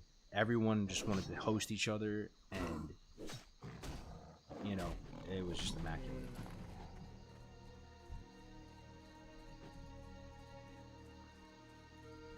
Me and my friends who worked in a gaming shop hosted Kargoz nights. You were watched by a single viewer on Twitch, put around 100 people in the room. Wow. Is that true? That's crazy, bro. Yeah. I mean, I appreciate you saying stuff like that, Ned. Like, I think a lot of the time, guys, to myself, I have this thought process that, man, you just wasted so many years. And some of you guys might be feeling this way too. Like, maybe you quit WoW, maybe you were streaming, whatever. Like, when I came out of WoW and, like, pretty much left, you know, like, I sold all my equity stake in RXP, I just left, I just, like, moved on, right? I started doing other stuff. It was like I just deleted a few years out of my life. That's how I felt. Like, all my friends before WoW, they were, like, studying to become doctors and whatever, right? And then I come out of the WoW universe, and they're all through their residency, they're doctors, they're established. People are just, like, they've done it. They're lawyers, they're whatever, right? Like, and I felt like I don't know, like I put so many of the best years of my life, like when you're just at your prime-ish, like, you know, into this game, into this community. What did it all mean? Did it even do anything? Was it even, you know, that's what you think to yourself. But I still see little bits and pieces of, like, my legacy in this game, believe it or not. Like, when I log into Twitch, I see assets that I made in my Adobe Illustrator that people still use. People don't know that, but, like, I made it in, you know, I made camera frames and random assets. I see RXP and, like, people still using RXP, and I can see, you know, my impact on my favorite game on that type of stuff. And when you say stuff like that, it makes me think, like, oh man, that's pretty cool. Like, you know, impacted some people in a way. There's this one dude who actually wrote like a thesis paper or something about me in hardcore, like whatever they call it when you're doing your master's degree and you have to write. It's a thesis, right? Like even an MBA, you have to write like some like giga paper at the end of it. And he did it on hardcore WoW. And my stream, he linked it to me. He sent it to me on LinkedIn, and I was like, whoa.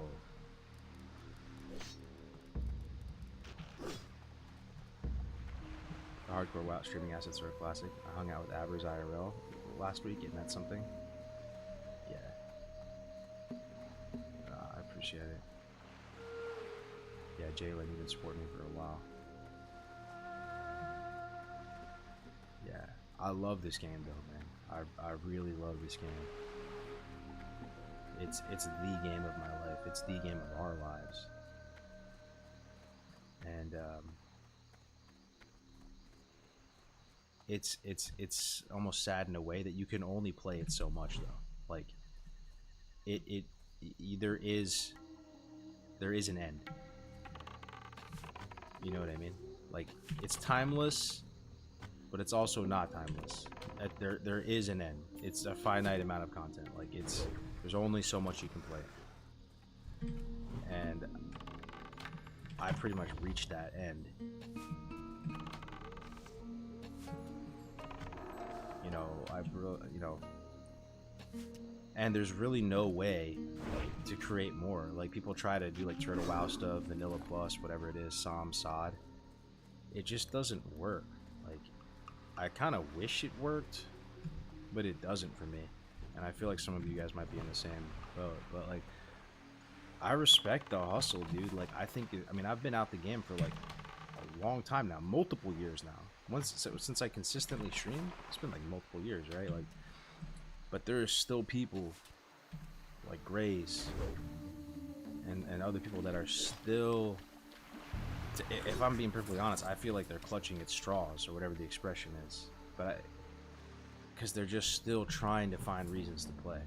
They still love the game and they still have this passion, and they're like trying to find weird ways to play it. Like it's like copium is what it is, honestly. Like, but it's like kind of endearing in a way, and I've been there myself, trying to find reasons to play, things to get excited by.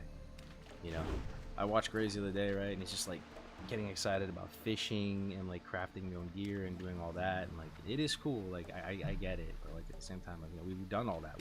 We have done all that. We've done solo self-found. We've done craft our own gear runs. We've done, you know.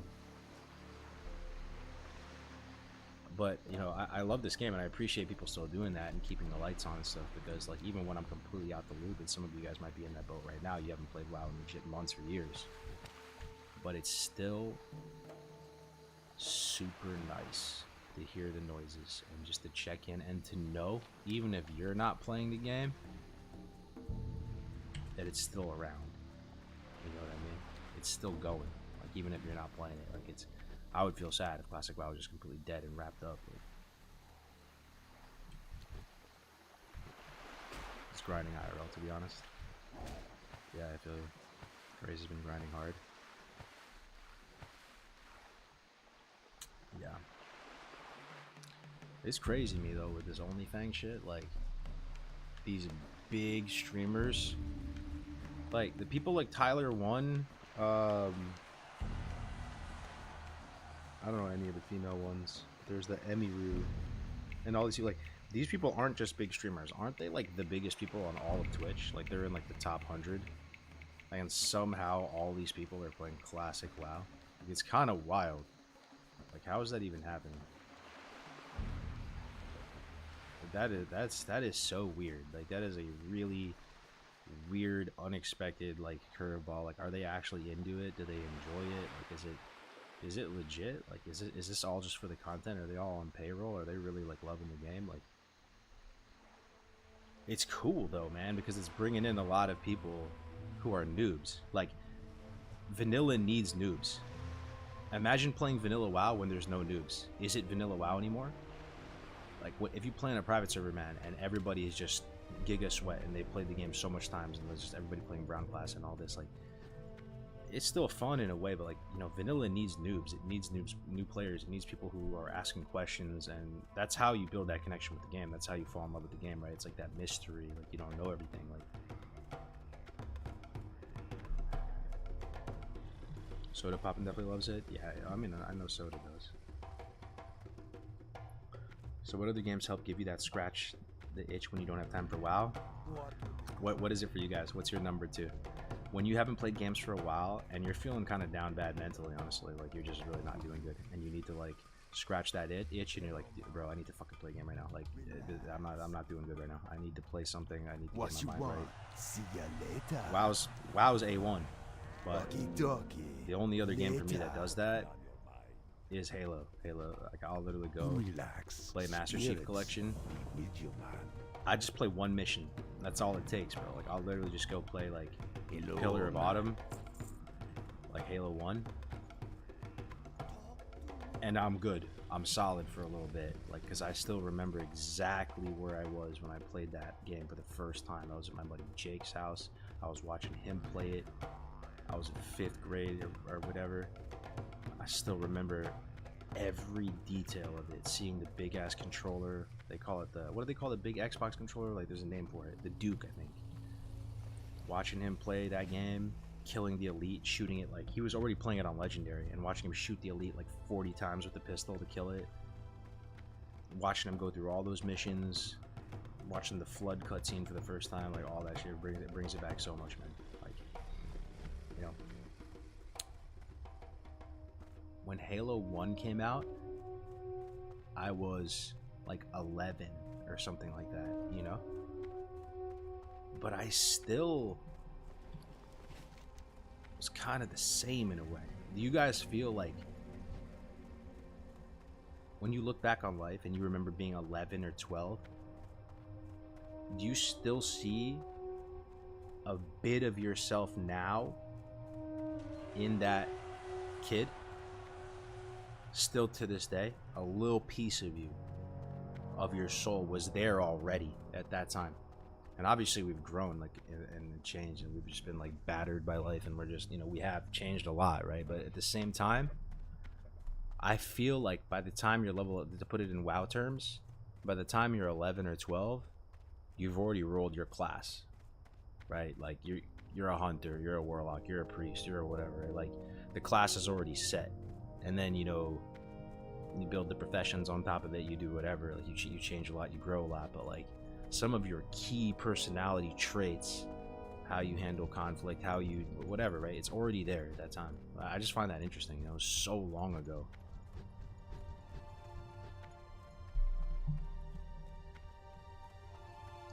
So many memories playing Mech Assault on Xbox. Yeah.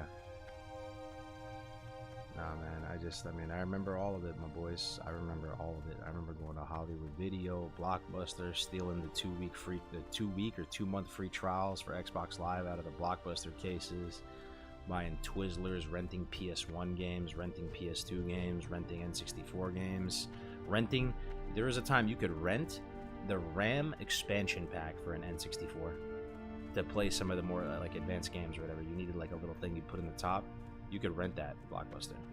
You know, you go there, you get some chips, some soda, you rent a couple games. I mean, that's like ancient history. Like,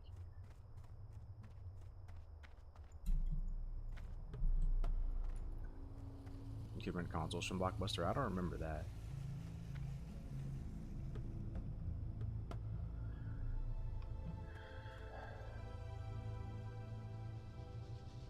Used to rent the Super Smash Bros. Carts with all the characters unlocked. Oh, interesting. Yeah, it brings back memories too. Yeah, that brings back memories. Where you want to play multiplayer, but you need to like go unlock the characters first. Almost out of arrows. My mom rented Michael Jackson game and a Sega for me when I was a kid. Yes, I'm that old. I remember at the very tail end of renting games, though, Blockbuster was winding down. You know, that business model was already becoming obsolete, but it was still there. And it was during Xbox 360 time. Like, it was Xbox 360 was out. And I remember, like, the last little chapter of the Blockbuster saga for me was I would go there and I would rent 360 games for the achievement points. And I was a little nerd with that shit. I was a little nerd. I would want it to get 1,000 achievement points. Like, now it's weird, right? Like, they changed it. So like the the achievements don't even matter. No one even cares about them anymore. People have like 50 million of them, and each game has like 15,000 achievement points. But it used to be clean.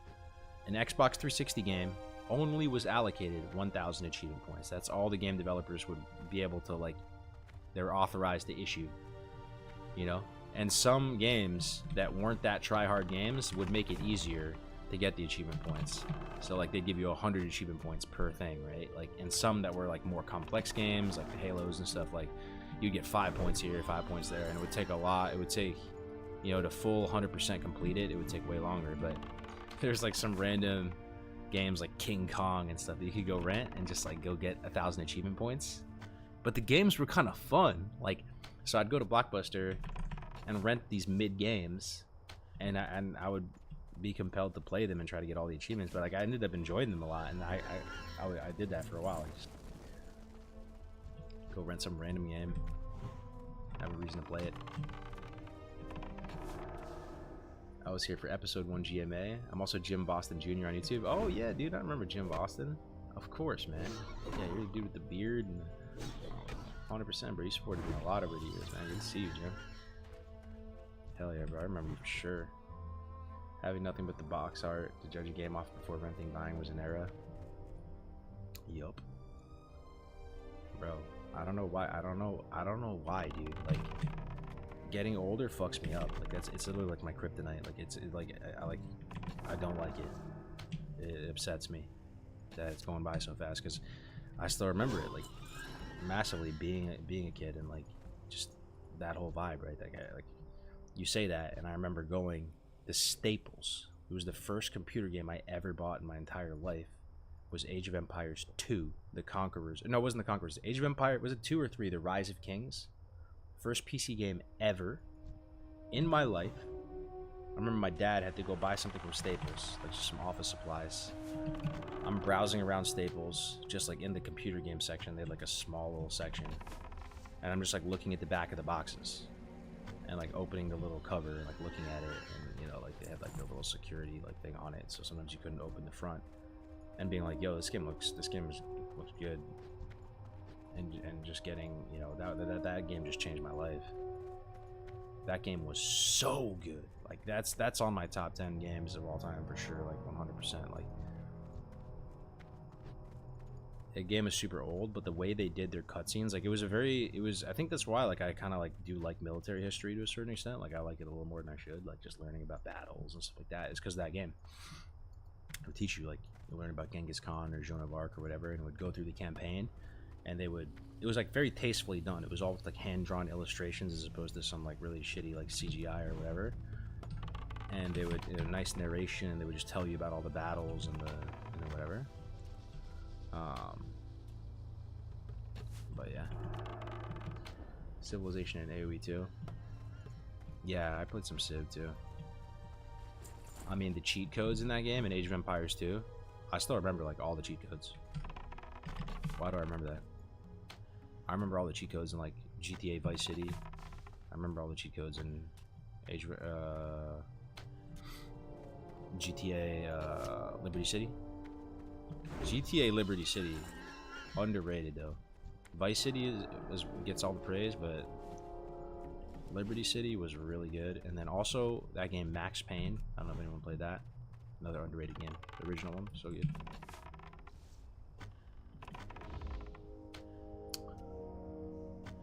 That's what Total War Games did for me. We need a reunion GMA episode, just talking life and catching up. Yeah. I agree. That would be sick. Yeah. That'd be cool, man. I would be down for that. Melderon's doing good. He lost a bunch of weight. He's an LA socialite. I can't really like see him as that. Melderon is just like a posh LA socialite. Like, what the fuck? Is that even real that that's true? He's like slim, and to me, he's the dude in the forest with an Eagles hat on, yelling "Fly Eagles Fly," talking about RP and, you know, class fantasy and being like a bigger dude and being, you know, just a Philly boy or whatever. Like, I just like, it's crazy for me to like think he's like, that's what he does now. You remember making an army of those Cobra cars? Oh yeah, 100%. They were like blue with a white stripe in the middle, right? And then you could also make like a little monkey man guy that was like super OP. I remember all that stuff. And the code to make the monkey man was like all your base belonged to us or something you type in. And I was there in TB when you ding 60 on your rogue. Now to see hardcore and what it is on Real Man.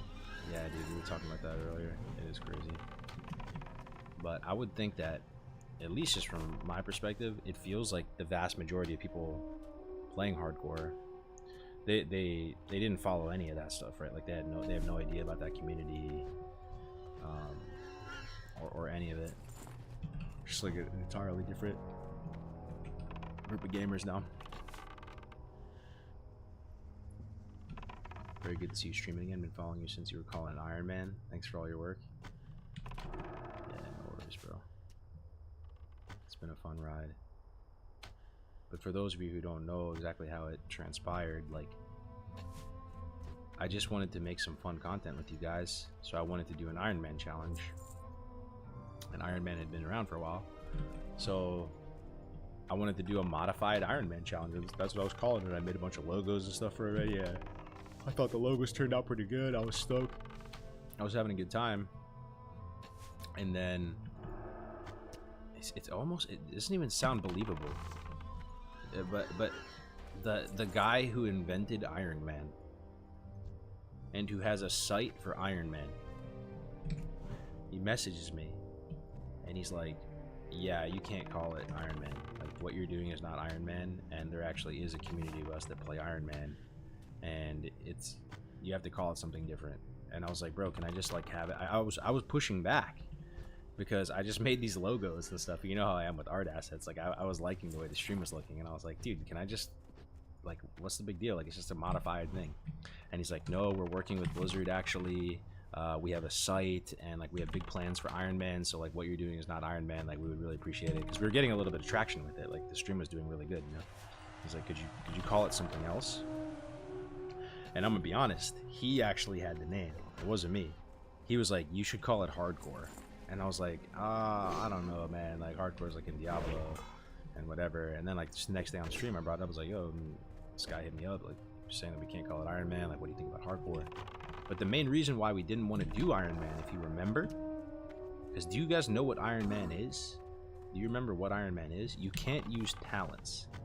And that was the main thing that was mentally R-worded. Like, it was the fact that you designed something where you can't use talents. And I know some people enjoy that, right? Like, they do a unique challenge where they use no talent points. To me, that's just like madness. That's like, it's almost like disrespectful to the game. Like, it's so like anti-vanilla to not play with talents. Like, it's like the biggest weird thing ever. Like, so we basically just designed like a modified Iron Man type of thing that was more in the spirit of vanilla. So it added the challenge. It was one life, whatever.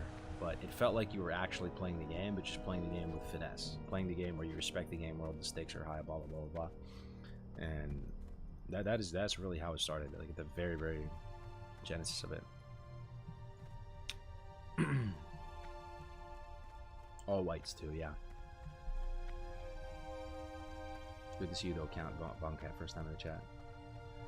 The Intergalactic Official Council of Iron Man Affairs, I remember them. Yup, exactly. We were memeing about it because we were like, who are these guys? Like, what are they talking about? Like, what they have? Like, what? Did your main die, or is this an alt? I'm just behind, man. What up, Super Steve? I only played this guy one other time, and they did invite me to the Discord and stuff, and I was hoping to go harder, but it is what it is. But I'm playing Hunter, you know. I've leveled a million hunters. I have leveled on hardcore maybe like 5 or 6 hunters to 60. So as long as I'm not like completely giga washed, like I should be able to get this guy to 60 and like eventually be able to be safe, participate.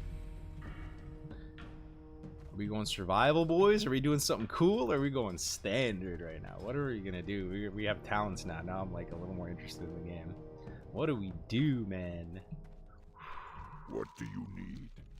I really love the Hunter talents. Like, there's actually a lot to think about, a lot to do. Like, Go for I mean, obviously you kind of just want to get 1 point here. It'd be nice in Pawk, but like, I love this talent. I love Savage Strikes. I love Entrapment. Like, if I'm going for these, I want these as early as possible, you know? But you don't get traps until like the 20s, right? Like, I think Immolation Trap you get like 18 or something.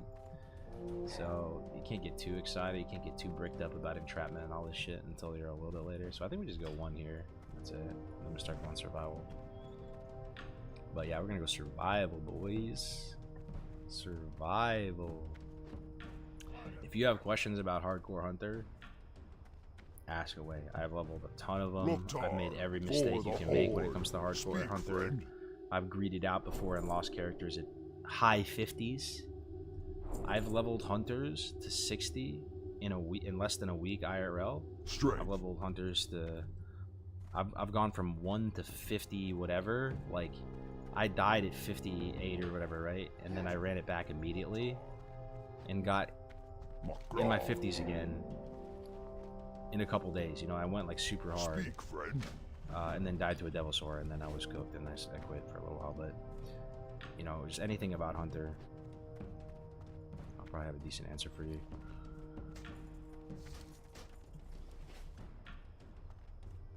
You have no idea how good it is to see you back, brother. I appreciate it, man. I appreciate it. Plus, I'll see you guys enjoying the stream today. I'm enjoying it. I think the vibes are pretty good, man.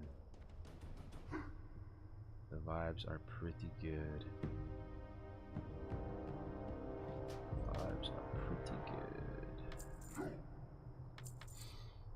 Some of these.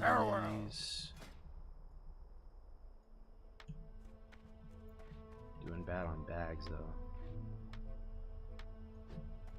Doing bad on bags. Still need encroachment, fizzles, taming the beast. We just do this right now, though, right? This is the free level you get when you get 10. Yeah, dude, don't leave us again. Hi, Sugar. You still looking? Hi. Hi. You wanna sit? You wanna sit here? Okay.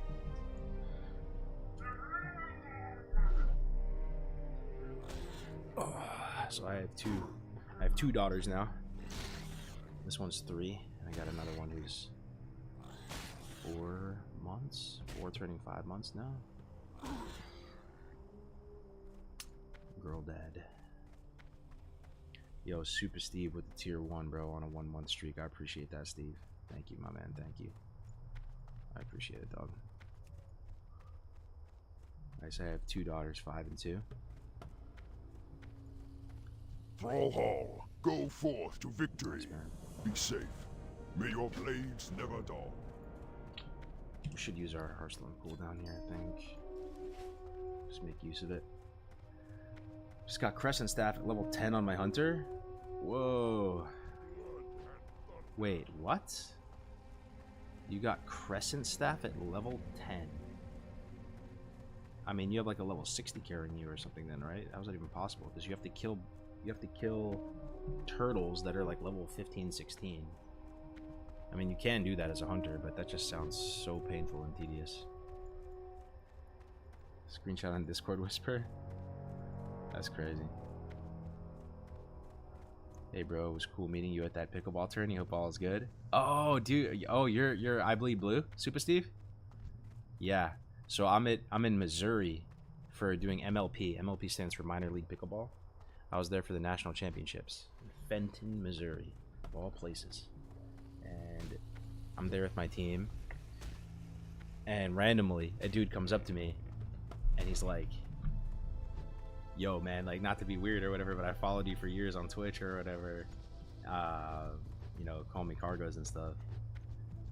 And yeah, it was Super Steve. We took a picture and stuff. That was cool, man. That's awesome.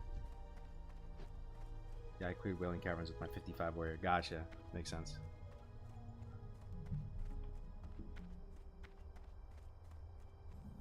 Makes sense.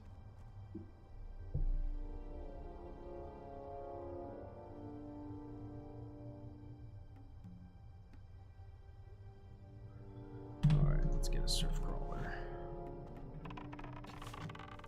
Yo, man, cheers. You play Halo on the Xbox or PC? I play it on Xbox.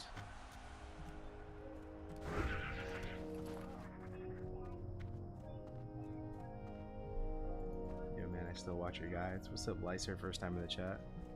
Good to have you here, brother. Good to have you here. Thoughts on DD now that it's over? Ooh, that's an interesting one to think about. Thoughts on Deviant Delight. We did our best. I always tried my best. I want to believe that I was pretty much at the tip of the spear, trying my hardest to like make it a successful project. And my daughter's going ham right now. I enjoyed it. It was super fun. But at the same time, would I ever do a project like that again? No. When you have any kind of like... Here's the thing with DD. So, how many of you guys even play DD? Like, type of 1 if you play DD or if you know what I'm talking about. Like, I didn't start the project. I walked into it and it was already going. Like, Aladar and co made that project, right? So here's the lore of DD from start to finish. They had that project going for a little while. A few months. And Aladar hit me up. This is when I first came back to streaming. And he was like, yo, bro, we got this project going on. Like, I appreciate your support. You're like a private server OG guy. Like, it would be nice for you to play here. And I was like, all right, bet. Like, I'll play here with you guys. But let me get done with some other stuff. I was playing something else, right? So they had all these rules established. And it worked because they're a small little group of people. Like, it was only like a dozen of them, right? So they're able to manage it all and everybody was having a good time. But that rule set because they started the project, we all pretty much like agreed to play by that rule set. But it doesn't work. Like, you really can't have like a custom rule set like that when you're growing like a server at scale, you know. So people started joining and not caring about like the phase schedule and the rule set and stuff like that. I just wanted, you know, I tried my best to try to keep the rule set intact because I felt like we were guests there. The reason why we were playing on that server is that this small group of people came there, planted the flag, came up with this cool rule set, and that's why we were there. And it felt like the guests who were coming on the server and rolling essentially were just, you know, just being disrespectful and trying to like just change it. So I don't know where I'm going with this. I believe it was the right call to dissolve that rule set, but it was also kind of in a way the death of the server, dissolving that rule set, if that makes sense. But it just wasn't looking good, man. Like, people were saying that there was like a streamer, we were just getting wrapped up in drama. I just didn't want to get wrapped up in drama again, and people were trying to say that, like, you know, Kargoz is out here trying to grift the community again, sell more RXP guides, like have some kind of like streamer like high council where they control the server and do all this. And I just wanted no part in that shit, bro. Like, I literally just wanted it to be like a decentralized server. There was none of that was ever even happening. So just like having the rule set managed on a guild level, I do think that was the right call, but it did kind of like doom the server as well. But I actually think the main thing that doomed the server, come to think of it, is there are certain people, I'm not going to name them, you guys know who I'm talking about probably, and they were just extremely disrespectful. I don't want to call them out by name, but really fucking disrespectful. They came on the server and from the jump had no intentions of following any of the rule sets, being individuals, did not give a fuck. Sorry, I'm just cursing. I shouldn't be cursing. My daughter's in the room. She's back in the room. But like, they literally just like came on the server and wanted to just be individuals and do what they want and kind of ruin a good thing for a lot of people, for a group. And that vibe, that energy that they brought to the server, and there was also some other drama-seeking individuals too. Some of you guys might remember. That tainted it, man. And like it was just kind of like it was on a timer ever since then. I had fun though. It was really fun. Like, I don't think I had ever gotten off to such a good start on a character. That was really the first server in my life that I experienced massive streamer bennies. A lot of you guys in the stream hooked it up massively. Like, I had Thorium Shell's recipe. I was making just hella money doing tribute runs and selling buffs and selling items, and that character is insane. Like, I was like one of the main enchanters on the server. I had Crusader super early. Like, I had a good time, but yeah.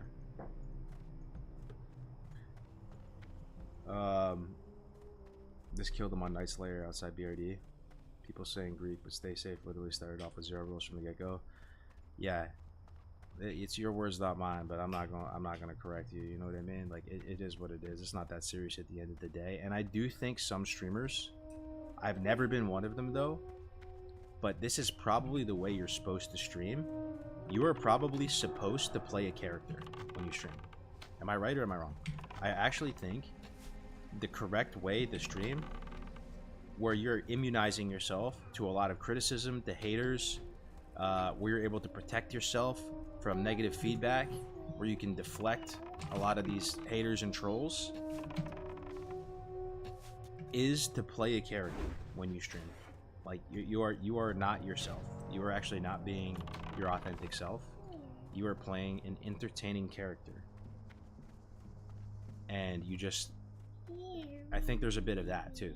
You know, like, I think possibly, you know, people like Greek and Stay Safe or whatever, like, they probably, maybe they're just not like that at all in real life. But, you know, when people stream, they have a community, they're gonna act a certain way, whatever it might be. I don't know. I just have that. It's just like a completely like alien concept to me. Though. I don't think I'm funny enough or entertaining enough to really like play a character. You know.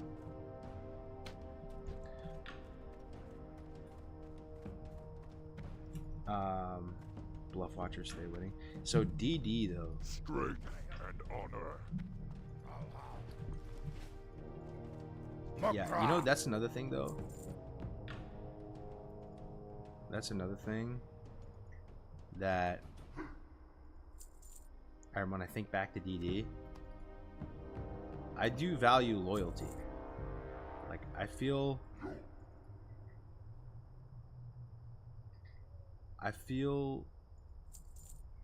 like when you start a project, you should kind of make your best effort to see it through and have a certain loyalty to the project, especially if you're an influencer or creator or whatever, right? And there's people who are looking up to you, whatever. You really should try to do your best to follow through with it. And for the Horde, go forth to victory. There's people like wanting to play other stuff, jump ship, whatever, and push for hardcore and do other type of stuff, and that was a factor in it, in the downfall of DD. You know, because it's just like, once one person does something, it's such a slippery slope. Other people want to do it too.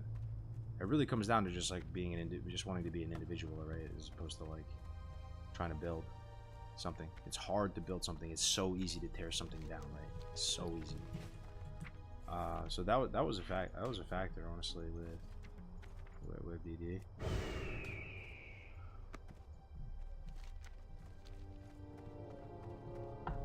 Showbeck went to retail. Showbeck, honestly though, dude, Showbeck was a beast on DD. He did nothing wrong in my view. He actually had the server's best intentions the whole time. And I got a little taste. I got to see what he deals with. Showbeck gets an abnormally large amount of haters. I don't know why.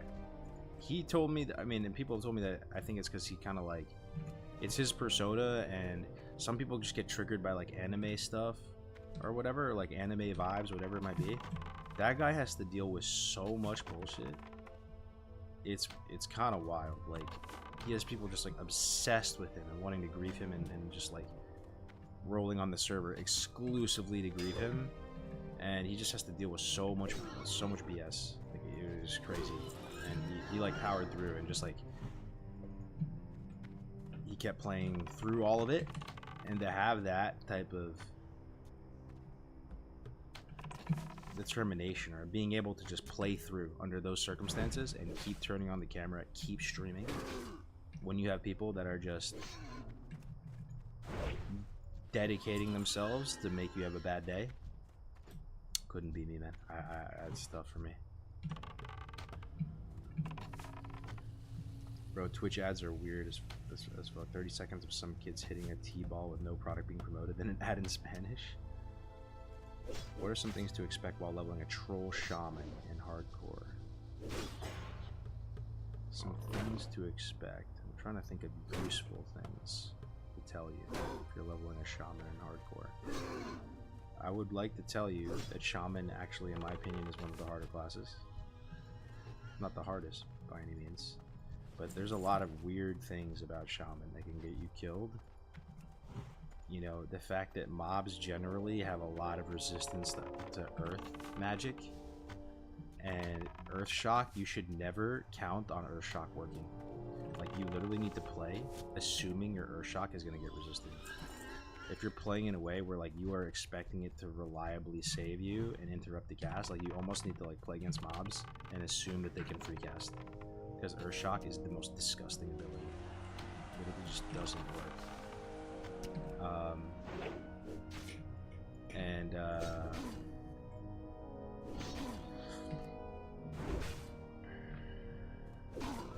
I'd say another cool thing about Shaman is try leveling with shields. It's actually really fun. I like it a lot. Leveling with like a fast weapon and a shield. And just like whenever you're in a good level range where you can get a sick shield from like a quest or like a dungeon or whatever, Switch it up and go shield for a bit. Super fun.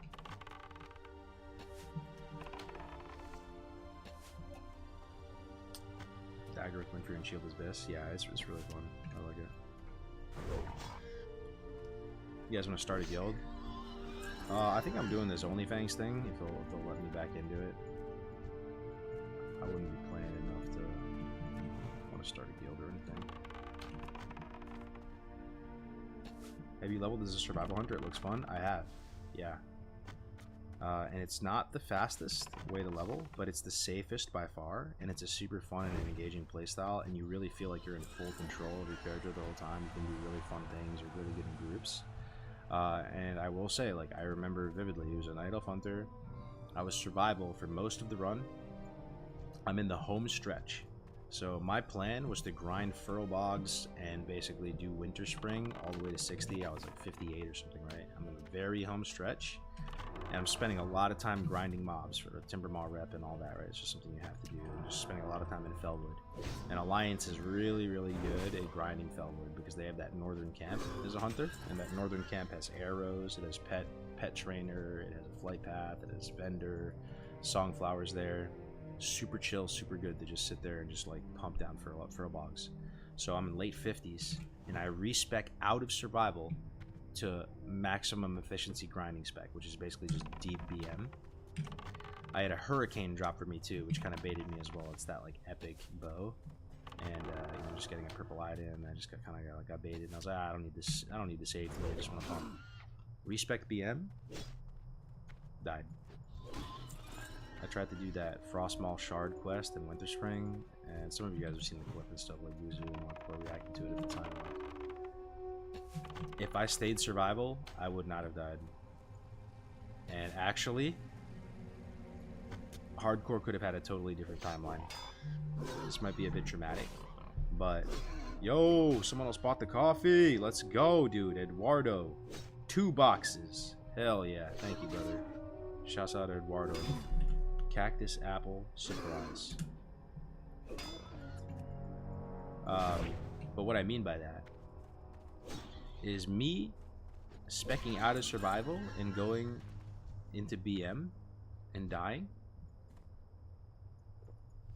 might have actually been like a butterfly effect thing, that I could be streaming full time still. I could be in a totally different position. I could have had no drama with the rest of XP. I could have had no drama with anything. I literally could be in a completely different timeline. My life could be different. I would not be a coffee peddler or roaster if I stayed survival. And the reason why I say that is because I was planning on raiding with HC Elite on that character. And I was already like kind of like building, like repairing the bridge, building like, you know, getting back into good relations with the HC Elite people. I was excited to like try to like bring the HC community back together and like play with them and like kind of mend the bridge, because it was getting very like tumultuous, right? And, like they were like resenting all the people who were like admins in the HC Discord and stuff. I was stoked to just do dungeons, previous grind. I'd be streaming a lot. Died. And I ran it back the next day. And that's the hunter I was talking about. I ran it back, and over the course of like 4 days, I got back to the 50s. And I died in Ungoro answering some dumb shit in guild chat. And then I stopped. And I just like didn't play anymore. So I never ended up raiding with HC Elite.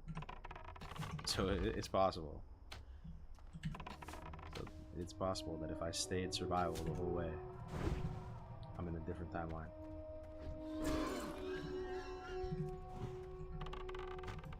That was official or before launch? That was before launch, yeah. Just ordered some coffee. Oh, nice. What's up? That was you, Goodfellow? Nice, man. I'm sure you're gonna enjoy, bro. It's I swear on my life, I'm not lying to you. I love our beans. They are so delicious. It smells so good when you grind them up. I drink them every day. And it's not that I don't like Starbucks and I don't like Pete's coffee. Like, I still drink that stuff. Like, you know, it definitely is not the best, but I still appreciate other cafes and coffee shops and stuff like that. But the God's honest truth is I love our own beans. Like, it's literally the best coffee. I'm sure you're gonna like it. Go survival on this character? Yeah, I will. Also, what is Onlyfangs? New question, I'm sure. Onlyfangs is like a streamer project created by like these massive streamers. Oh, what am I doing? Did I get? Oh, dude, I am actually trolling. I'm just trolling. Let me go get my scorpion and get my actual pet. Actually, what are you doing, baby? Yeah, these streamers started this project called Onlyfangs. It's like it's a fresh guild on this server Doomhowl, and they have plans to clear all the content and meme around and make a lot of content. And it's like a streamer only kind of content creator guild thing, and they did it before, right? And it was successful before. Soda Poppin's brainchild.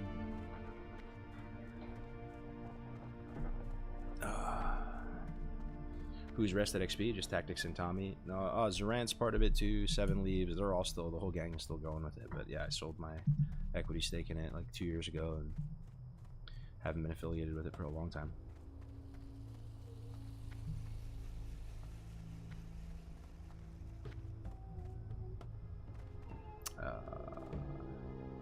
You got a message, Lakari, for an invite to OnlyFans? Lakari.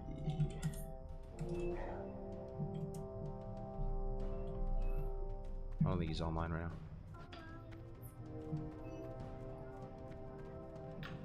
Nice to see you streaming again.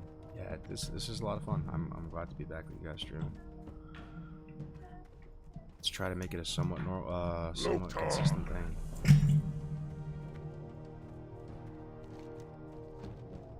I appreciate you guys keeping me company for real. Like the chat engagement's good and having some good conversations. Sort of just makes it all really fun. Rest of XP makes it so new players are making it to 60 now. Yeah. When is mixtape 2 dropping? The holiday album sounds prophetic now that we have official HC. Yeah, I do have a couple songs that I've made that I never posted or anything like that. That I like. There's been a couple times where I've had like creative energy to like try to make another album or something just for the lulz. Got a couple tracks into it and lost steam. Winky showed us your UK rap. Yeah, I remember that one. You should drop another album. It makes me really happy that people like unironically listen to it. It's really cool. Yeah, I'm proud of that thing.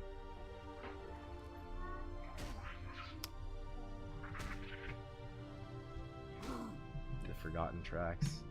You can do it. Miss you, Kargoz. Glad to see you playing. Thanks, man. What's up, Breezy? Yeah, I might drop a song soon.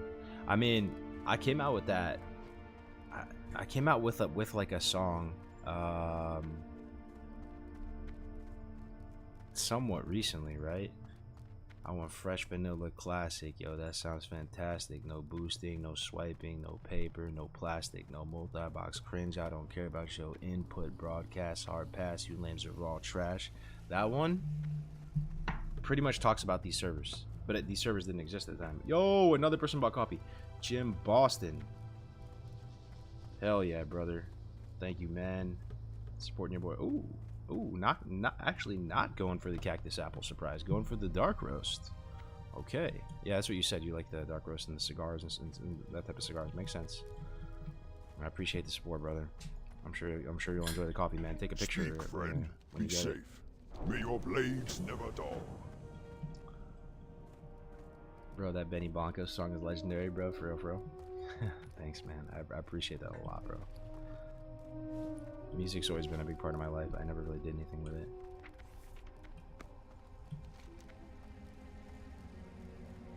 Okay, so... Okay, that's to get our real pet. That's right. Dark Storms. I want to buy a couple bags. Let's Fender, buy a couple 6 lots. Push north. I just died in the Barrens because the coal cars respawned on top of me above that place north of X Road. So sad. Damn, bro. Rest in pepperonis. What up, Zarlin? How you doing? Hey, Kargoz, is engineering required for Daramal solo as a hunter for the locked doors? Maybe it can log out skip the locked doors? Nope. No, you need to. Yeah, you need to C4 charge them. There is no way through. You have to C4 charge them. Maybe you could be a blacksmith and like pick the door, but that's just like weird. Like you need to be engineering. Your hands are kind of tied for lids for like everything. There's actually kind of a lot like it does for you as a hunter.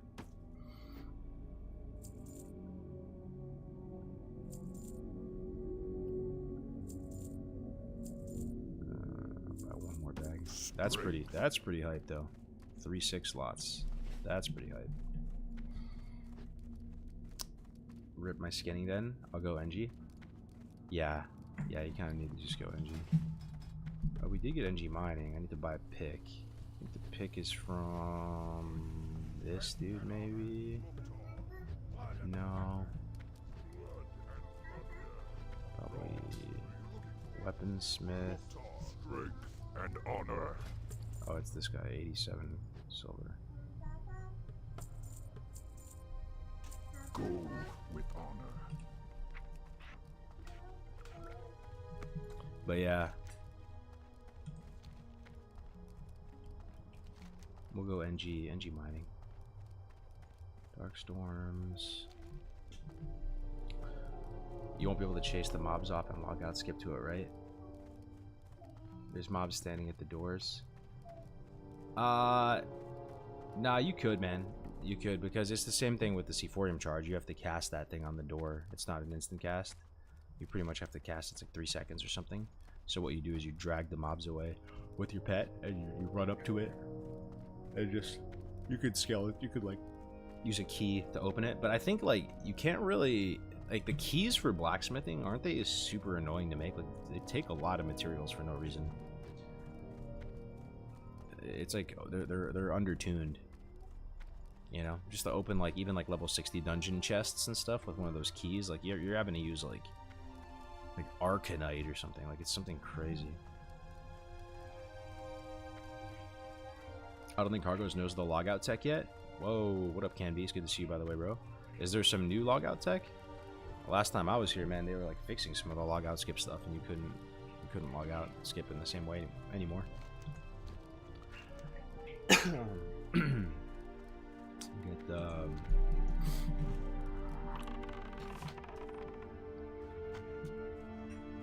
some new sweat tech.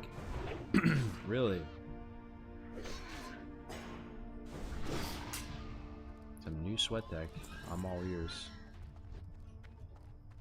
You can basically skip all the rooms in Ubers, Baron, etc. by logging out and back in and walking through the doors. Hold up. Let me read that back again slower. You can basically skip all the rooms in Ubers. What does that mean? You're just a Dracasath?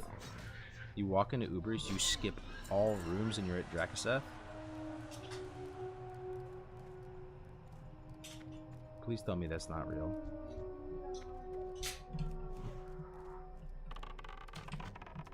You walk through doors.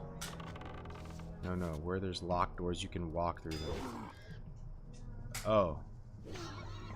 Oh, you log back, so you log out at the door, log back in, and as soon as you log back in, you're like pressing W key and you just walk through it? Something like that?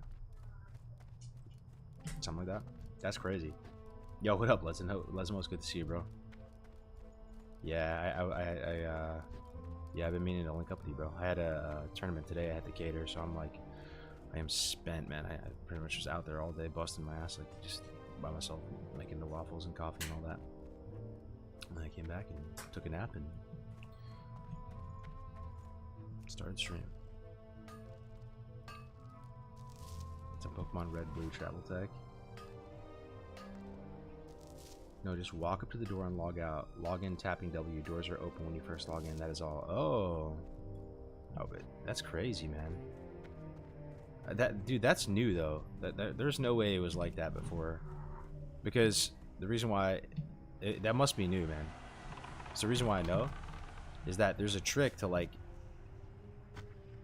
survive when you scuff something, like when you're doing like a tribute run or something as a hunter, where you know, like you feign death and then you cancel feign death as you're logging out, and you log back in and inch your way closer. So I would log out at those doors all the time. I don't know, man. I mean, I guess it's possible that they were open for a second. I didn't notice, but I feel like that's something new.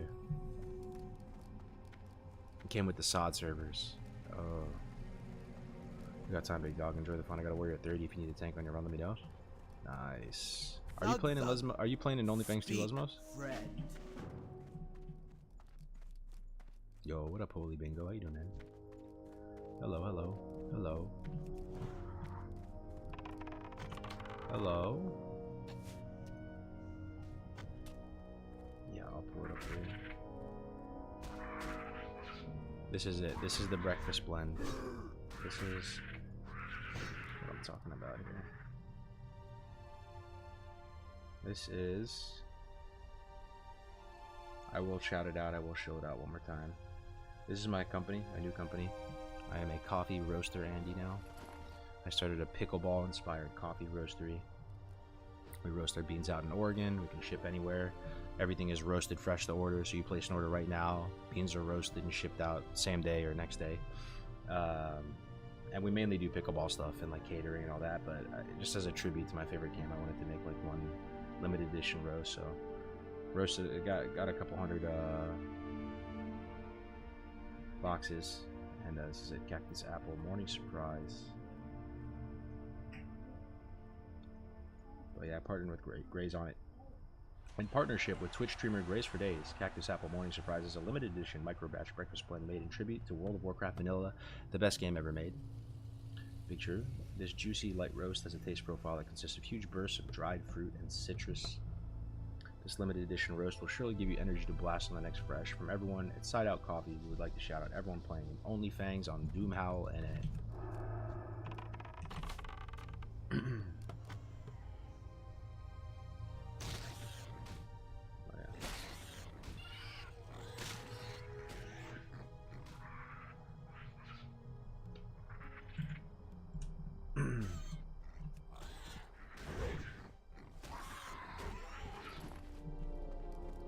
Does stutter stepping do animation canceling or just for distance? Stutter stepping, yeah, it doesn't really like animation cancel, but like you can just, after you shoot, you can just move, right? You don't have to wait for the animation to finish.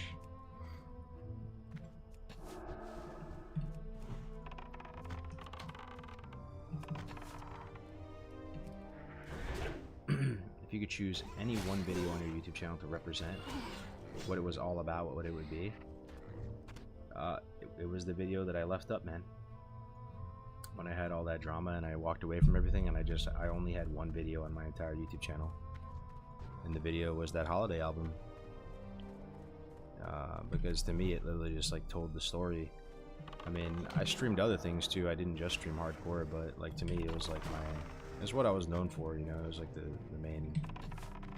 the main story of my channel and stuff was all like hardcore related. And that album that we made, it actually does tell like the entire story of hardcore. Like I like it a lot. It's not perfect or anything like that, but like shout out pretty much everybody who played a role in hardcore in it. And it talks about the griefers, thanks certain people. I like, you know, I go through various memories in it and stuff like that. So for me, and that's the thing about music that I like a lot, is that it pretty much, if you make a song that sounds nice or something like that, it pretty much captures you at your best as like a human. Like it's like a timeless, vacuum sealed little version of yourself. Yo, keep it real.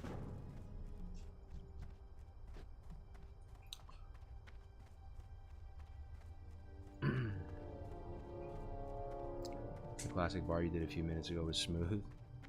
Yeah, that song was pretty good though. I can tell that you took that project seriously. The sequencing of the tracks, the scope of the ideas captured throughout.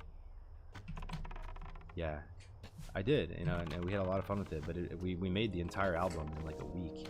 It was just one of those times where, you know, you just get visited by the muse, and you just feel super like energized, and you want to do stuff. You just want to create. You want to create.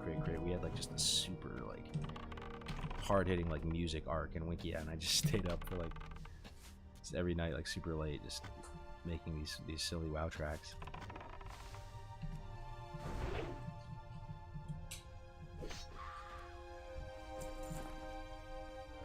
You need another pet, man. If your 2020 self found out what hardcore would have become, would you have believed it? Nah, no shot. No shot. No shot. Not in my wildest dreams. I mean, like I said before, like, I'm super proud of hardcore, and I'm glad I got to see how deep the rabbit hole goes. Do you guys think, for those of you who aren't asleep yet, like, what are your thoughts on hardcore at this point? Like, how do you see it? How do you guys see hardcore? Is it the best way to play vanilla WoW? Is it something that you play occasionally?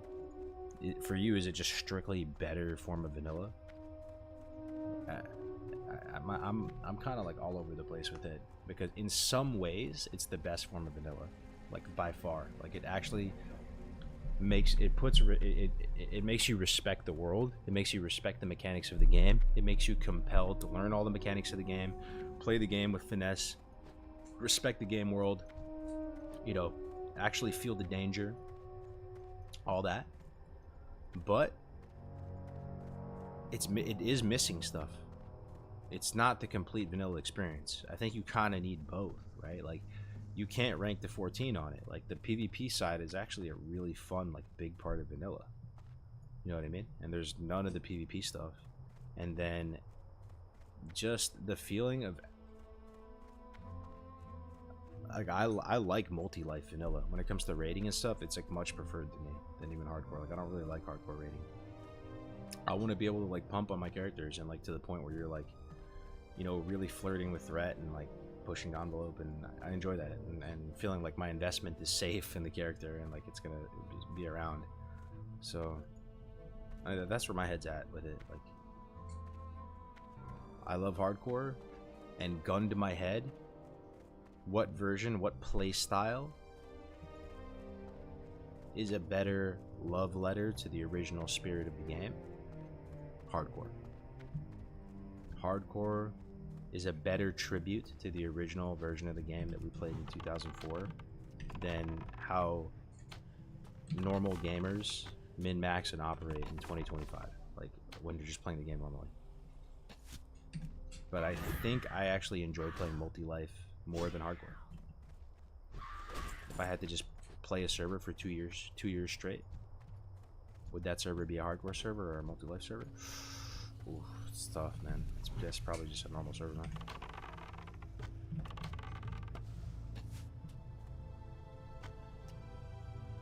Could be interesting to have 1 to 60 HC, then be able to raid and rank as normal 160 with build up high-end dungeon content. It's tricky to separate HC from streaming, though. Yeah. Oh, what's up, Pongiorno? I remember that name. I see hardcore as the correct way to play now that it exists. Outback Geek, what's up, man?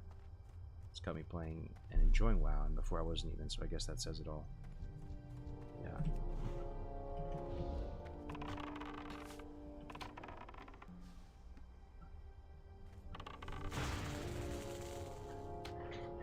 I love that it emphasizes the journey, says Hopscotch.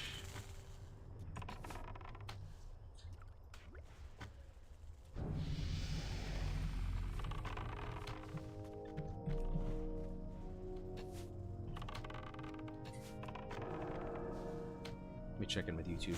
Any YouTube Andy still alive? Still got a solid 60 on YouTube just hanging in there. That means we still have about 200 people. Thanks, guys. I really appreciate it. I can just go live at random time and unannounced, press go live, and have 200 people hanging out with me. It makes me feel like it all meant something. appreciate you guys.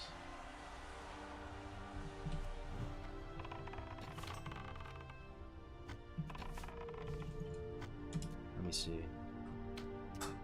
What are we gonna do in terms of talents now? Let's think about this. Even though we've done it a million times, just love like think about it. Could go down to bestial swiftness and get pathfinding and stuff like that. That's super boring, and I don't really like feel excited by that. Could get aim shot next. Aim shot's pretty fun. We'd get aim shot by 21. We could get aim shot. I kind of want to do that. I mean, let's think about it. What would we be getting in early 20s if we go survival? We'd have entrapment. But we don't get... Does anybody know off the top of the dome when you get frost trap this hunter? I want to say it's like 30. I think it's 30 if I had to guess. I mean, this is pretty nice. Savage strikes, we could melee weave a lot more. I think it's going to be more fun actually to pick up aim shot. So we'll be 21 by the time we get aim shot. And then we start going survival. And we'll be like... We'll get to entrapment by the time we get frost trap. Does that make sense? So we'll get some parry points. This parry is kind of getting ripped up. That parry.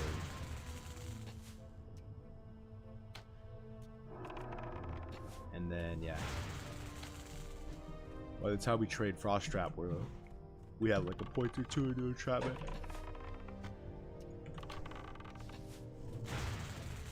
What happened to your Rise of Kingdoms account? It's just sitting there. In my entire life, that was the biggest waste of money in my entire life. Have you got, yo, be honest, have you guys ever fallen victim to like a mobile game that just like you spent way too much money on? It's okay. This is a safe place. You can talk about it. That happened to me. Yeah, and it was fun. It was fun. It was the only time I ever tried a game like that, like almost like a pay-to-win type of game. But it just had its own culture, and it was kind of fun, man. It had a desktop client. It was called Rise of Kingdoms. Well, what ultimately killed it for me. Yeah. You can go to sleep, baby. You can go to sleep, okay? My daughter's obsessed with Baby Shark. Like, it's kind of the most annoying thing. Frost Trap, I bet 24. I think you get Freezing Trap at 24. But Frost Trap's the one where it puts the big like, blanket of snow on the ground. HC is the definitive way to play Classic to me. It emphasizes the essential appeal of Classic WoW while providing a singular experience that doesn't need to be an infinite treadmill. Whoa. Whoa, okay, that's heavy. That's heavy.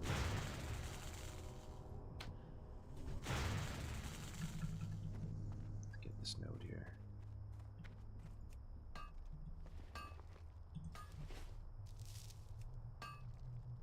I say go full survival melee hunter. Yeah. Yeah. Yeah. Aim shot's pretty fun though, dude. Even at low levels. You do go a little more though. I mean, we could though. We could. I didn't put the point in yet. Let's see. Let's think about this. If we went full survival right now, we full send survival.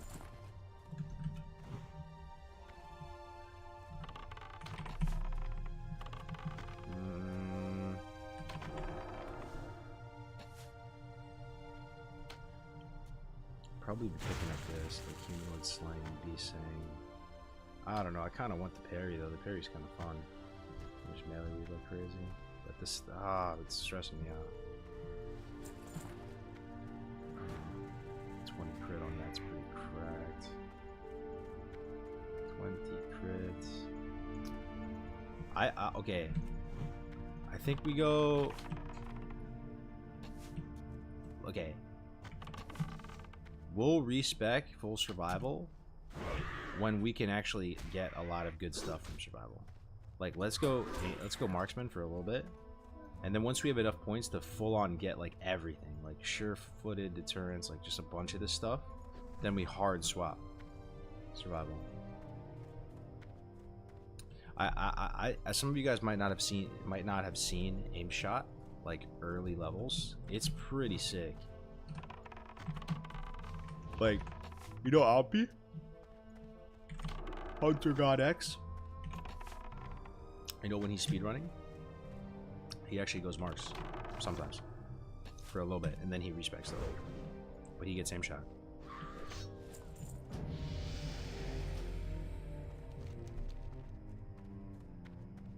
No pet? Oh, I'm gonna get one. I just haven't turned in the quest and the Orgrimmar, so like all my pets just run away. So I can't feed them. OSRS is very brain off and fun for me now that I'm a gamer dad. Is OSRS like the closest game to vanilla WoW in terms of just like everything that it offers? I've actually never played it, but like this is just like what I hear from you guys.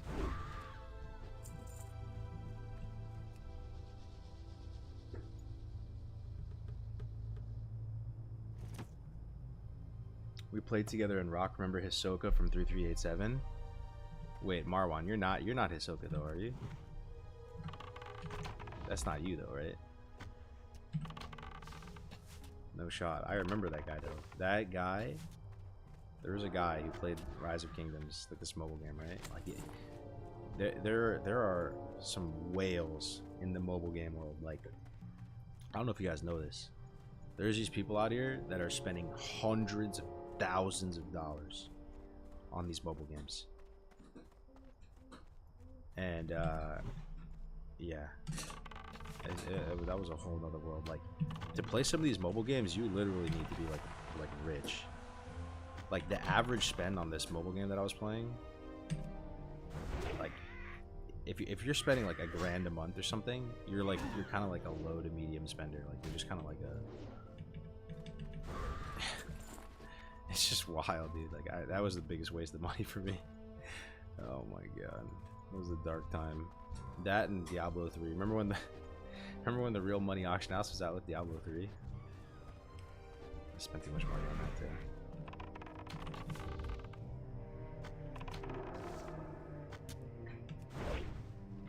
Damn, 100k. I feel guilty when I spend 30 on a Domino's order. Yeah.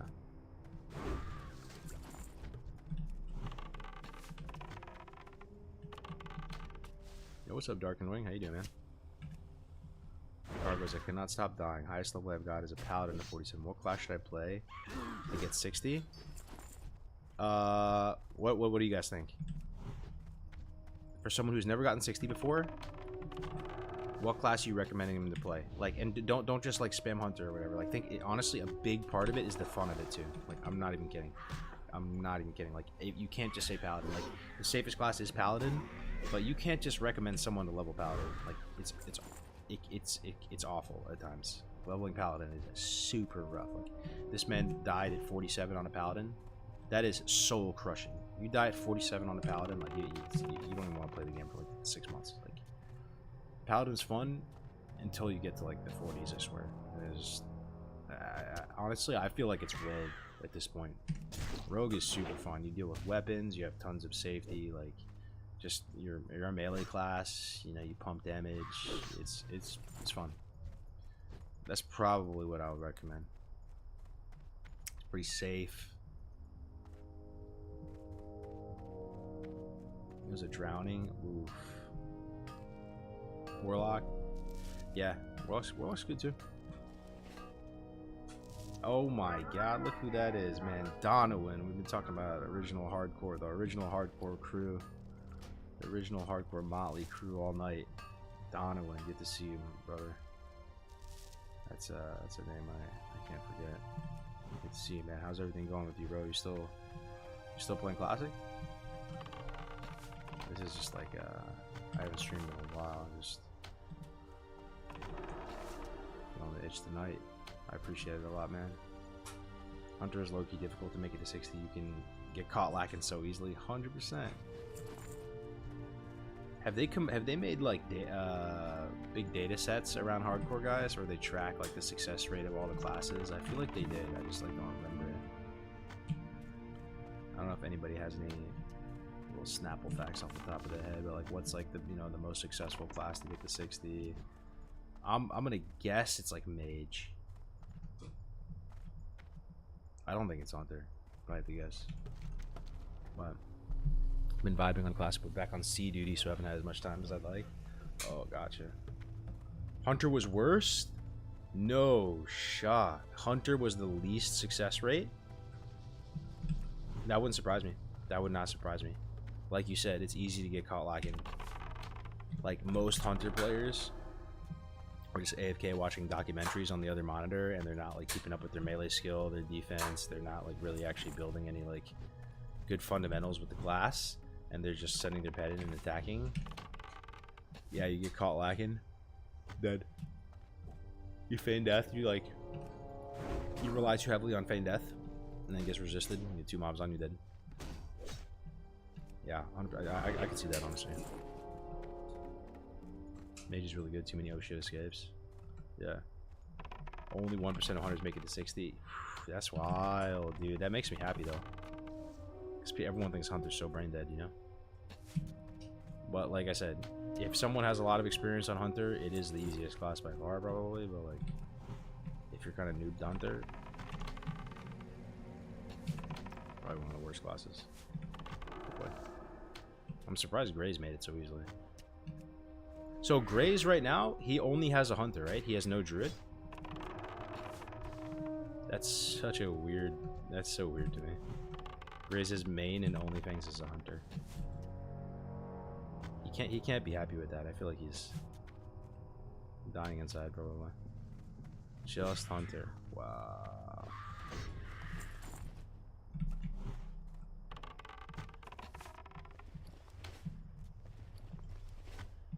How successful do you think Priest is on average?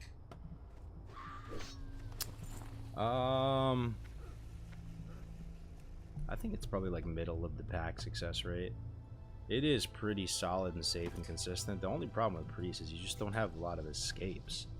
You don't really have like oh shit buttons to escape. But like you have a lot of staying power in the fight. And you have, you can just like be really smooth and consistent with just wandering stuff down and all that. I feel like one of the big deterrents with okay, what's more fun for you guys to level in the 40s? Okay, let's say you're given a level 40 priest or a level 40 paladin. They both have mount. You're level 40. Which one are you having more fun with at that point in time to 60? Like what do you get to like just like choose one of those? Be good. Have a good one. Yeah, I'm kind of leaning towards Priest, bro. Like, I don't want to level on the early levels with Priest. It sounds like rough. But if someone's giving me a 40 Priest, you'd be like, Paladin sounds rough, man. Because there's no, like, weapon progression in the 40s. And, like, you just... Priest is the good life when you get 60. Yo, Nom Nom, bro. What's up, bro? Good to see you, man. Oh, I'm tired.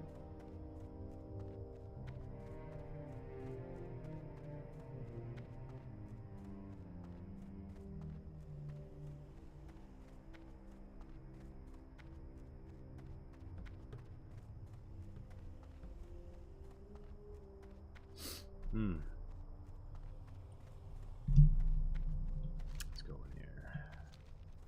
Get our pet trained. Let me tame something though. What are we taming? Ideally we get one of those corrupted scythe claws or one of those boar's good though. Honestly, boar's really solid. I think level 10 boars, level 9 boar, level 9. Ooh, level 10. Yeah, we get this. Hey, he doesn't have charge though. The raptor's kind of level 10 though. Scorpion. Alright, we'll tame it. Just whatever. It's too bad raptors are kind of shit. This pets, because I look at that model. Like, look how nice that is. The raptors looks so cool in this game. I want to be able to use them as pets, but they're just bad, and that just feels bad. And it's not like their raw stats are good, high damage and has good survivability, but for some unknown reason, they literally can't train like Dash or something. There's something like fundamentally broken with them. It's absurd that that's real life, but that's just the wonkiness of vanilla, you know. Like, why can they not train Dash? They have no. I think that's what it is. There's something messed up with raptors. So I like the way they look. So nice. I think like wolf or raptor is the best looking pet for an orc hunter. Ooh, I'm low, 27. We got a dono. Snow Miser, I recognize that name as well. What's up, man? Subscribe to Tier 1. Last time I subbed, I was at the hospital waiting for my preemie daughter to be born. She was born in July. I spent the last 5 months at the NICU, but she's finally home. Holding her as I type this. Much love. That's awesome, bro. So everything's good with her. Everything's good with her now. Like, yeah, she's everything's fine. Thanks a lot for the sub. I appreciate it, bro. I remember that name.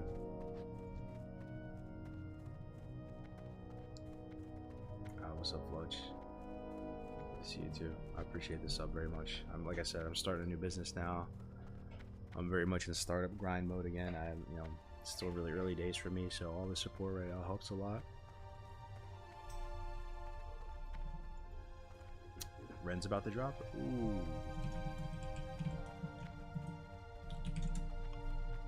Yeah, it helps a lot.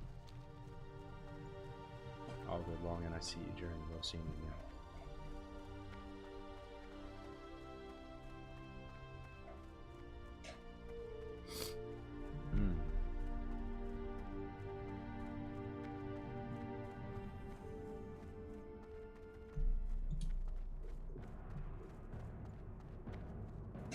Winky and Kala made a metalcore song that hits all the feels for me. Those whales are actually a famous person undercover, and of course they are rich.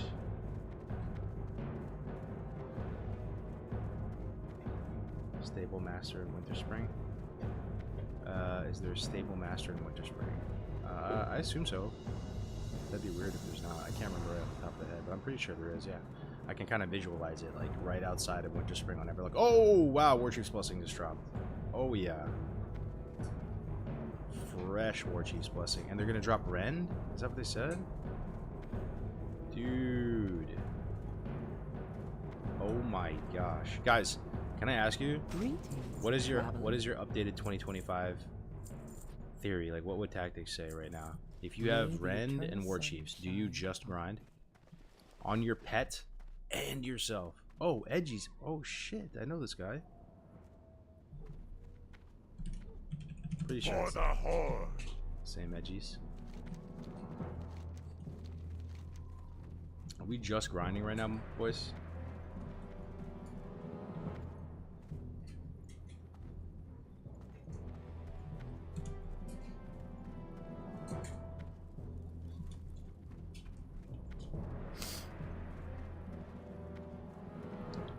Oh, sorry, my bad. I was thinking of Oni.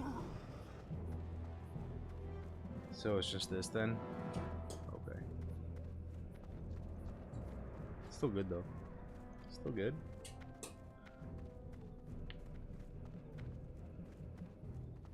Yo, Kargoz, glad to see you. Congrats on the launch of your coffee business. Thank you, brother. Yeah, if you want to follow on Instagram too. I don't know if you guys are any Instagram users in the house. This is my business's Insta. I appreciate all the support. It kind of like motivates me to stream. You know, I feel like it's actually like, kind of productive, and I'm not like griefing myself. Blood and thunder. My loved ones when I feel like I can still like promote something productive. I had to tank Hearth out of a dungeon to get Oni and Zeppelin back.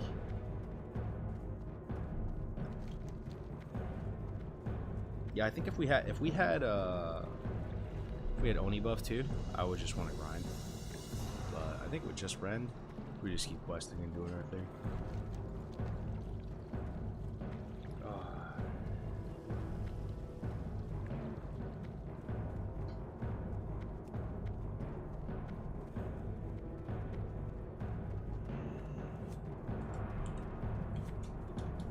That's from Voyages. Let me see. Let me see, dude. Let me see. Got the T2 helmet, Will of the Martyr. Oof, that's a little rough. He's got the little budget True Strikes.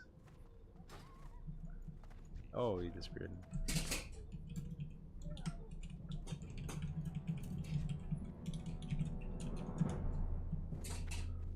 Talk to me. What you want? Be seeing ya. So. Brawl on. Double. Train this up. Blood and thunder. Go It's for not.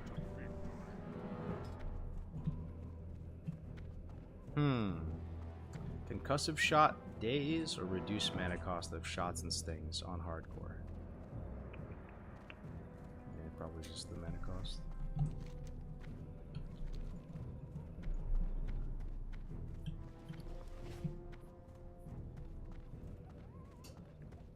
Grind it out, baby, and welcome back. What's up, Raven? Grind it out, baby. Check trade chat. Check trade chat. Take the following. Check trade chat. Looking for layer 7. Maybe what Oni's dropping on layer 7 or something?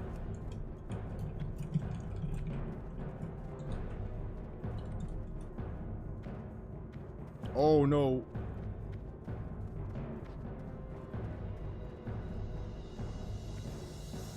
I don't know, we'll see. That'd be sick though. I'd love to get an Oni boat.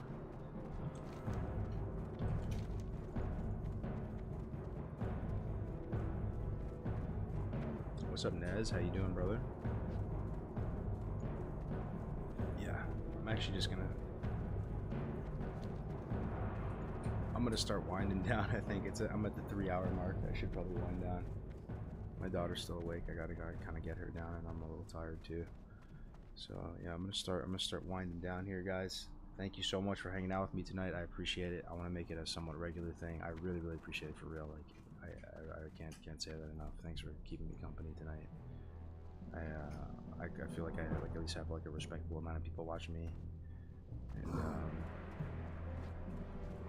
it means a lot, man. I'm gonna try to be a little consistent in some capacity, a couple times a week. But I'll let you guys go for now. We're gonna host, man. Let's host Ren Cognito. It's another Onlyfangs person. Never hosted her before. Enjoy, my friends. I'll see you guys real soon, alright? We made it to the 3-hour mark. Maddie, say night-night. Girl. Zug Zug. Victory! Yeah. Alright, so say hi, spam some emotes over in her channel once we pass you guys over there. I'll see you guys real soon. Maybe tomorrow. Fingers crossed tomorrow. We'll see. Take it easy, guys. Peace.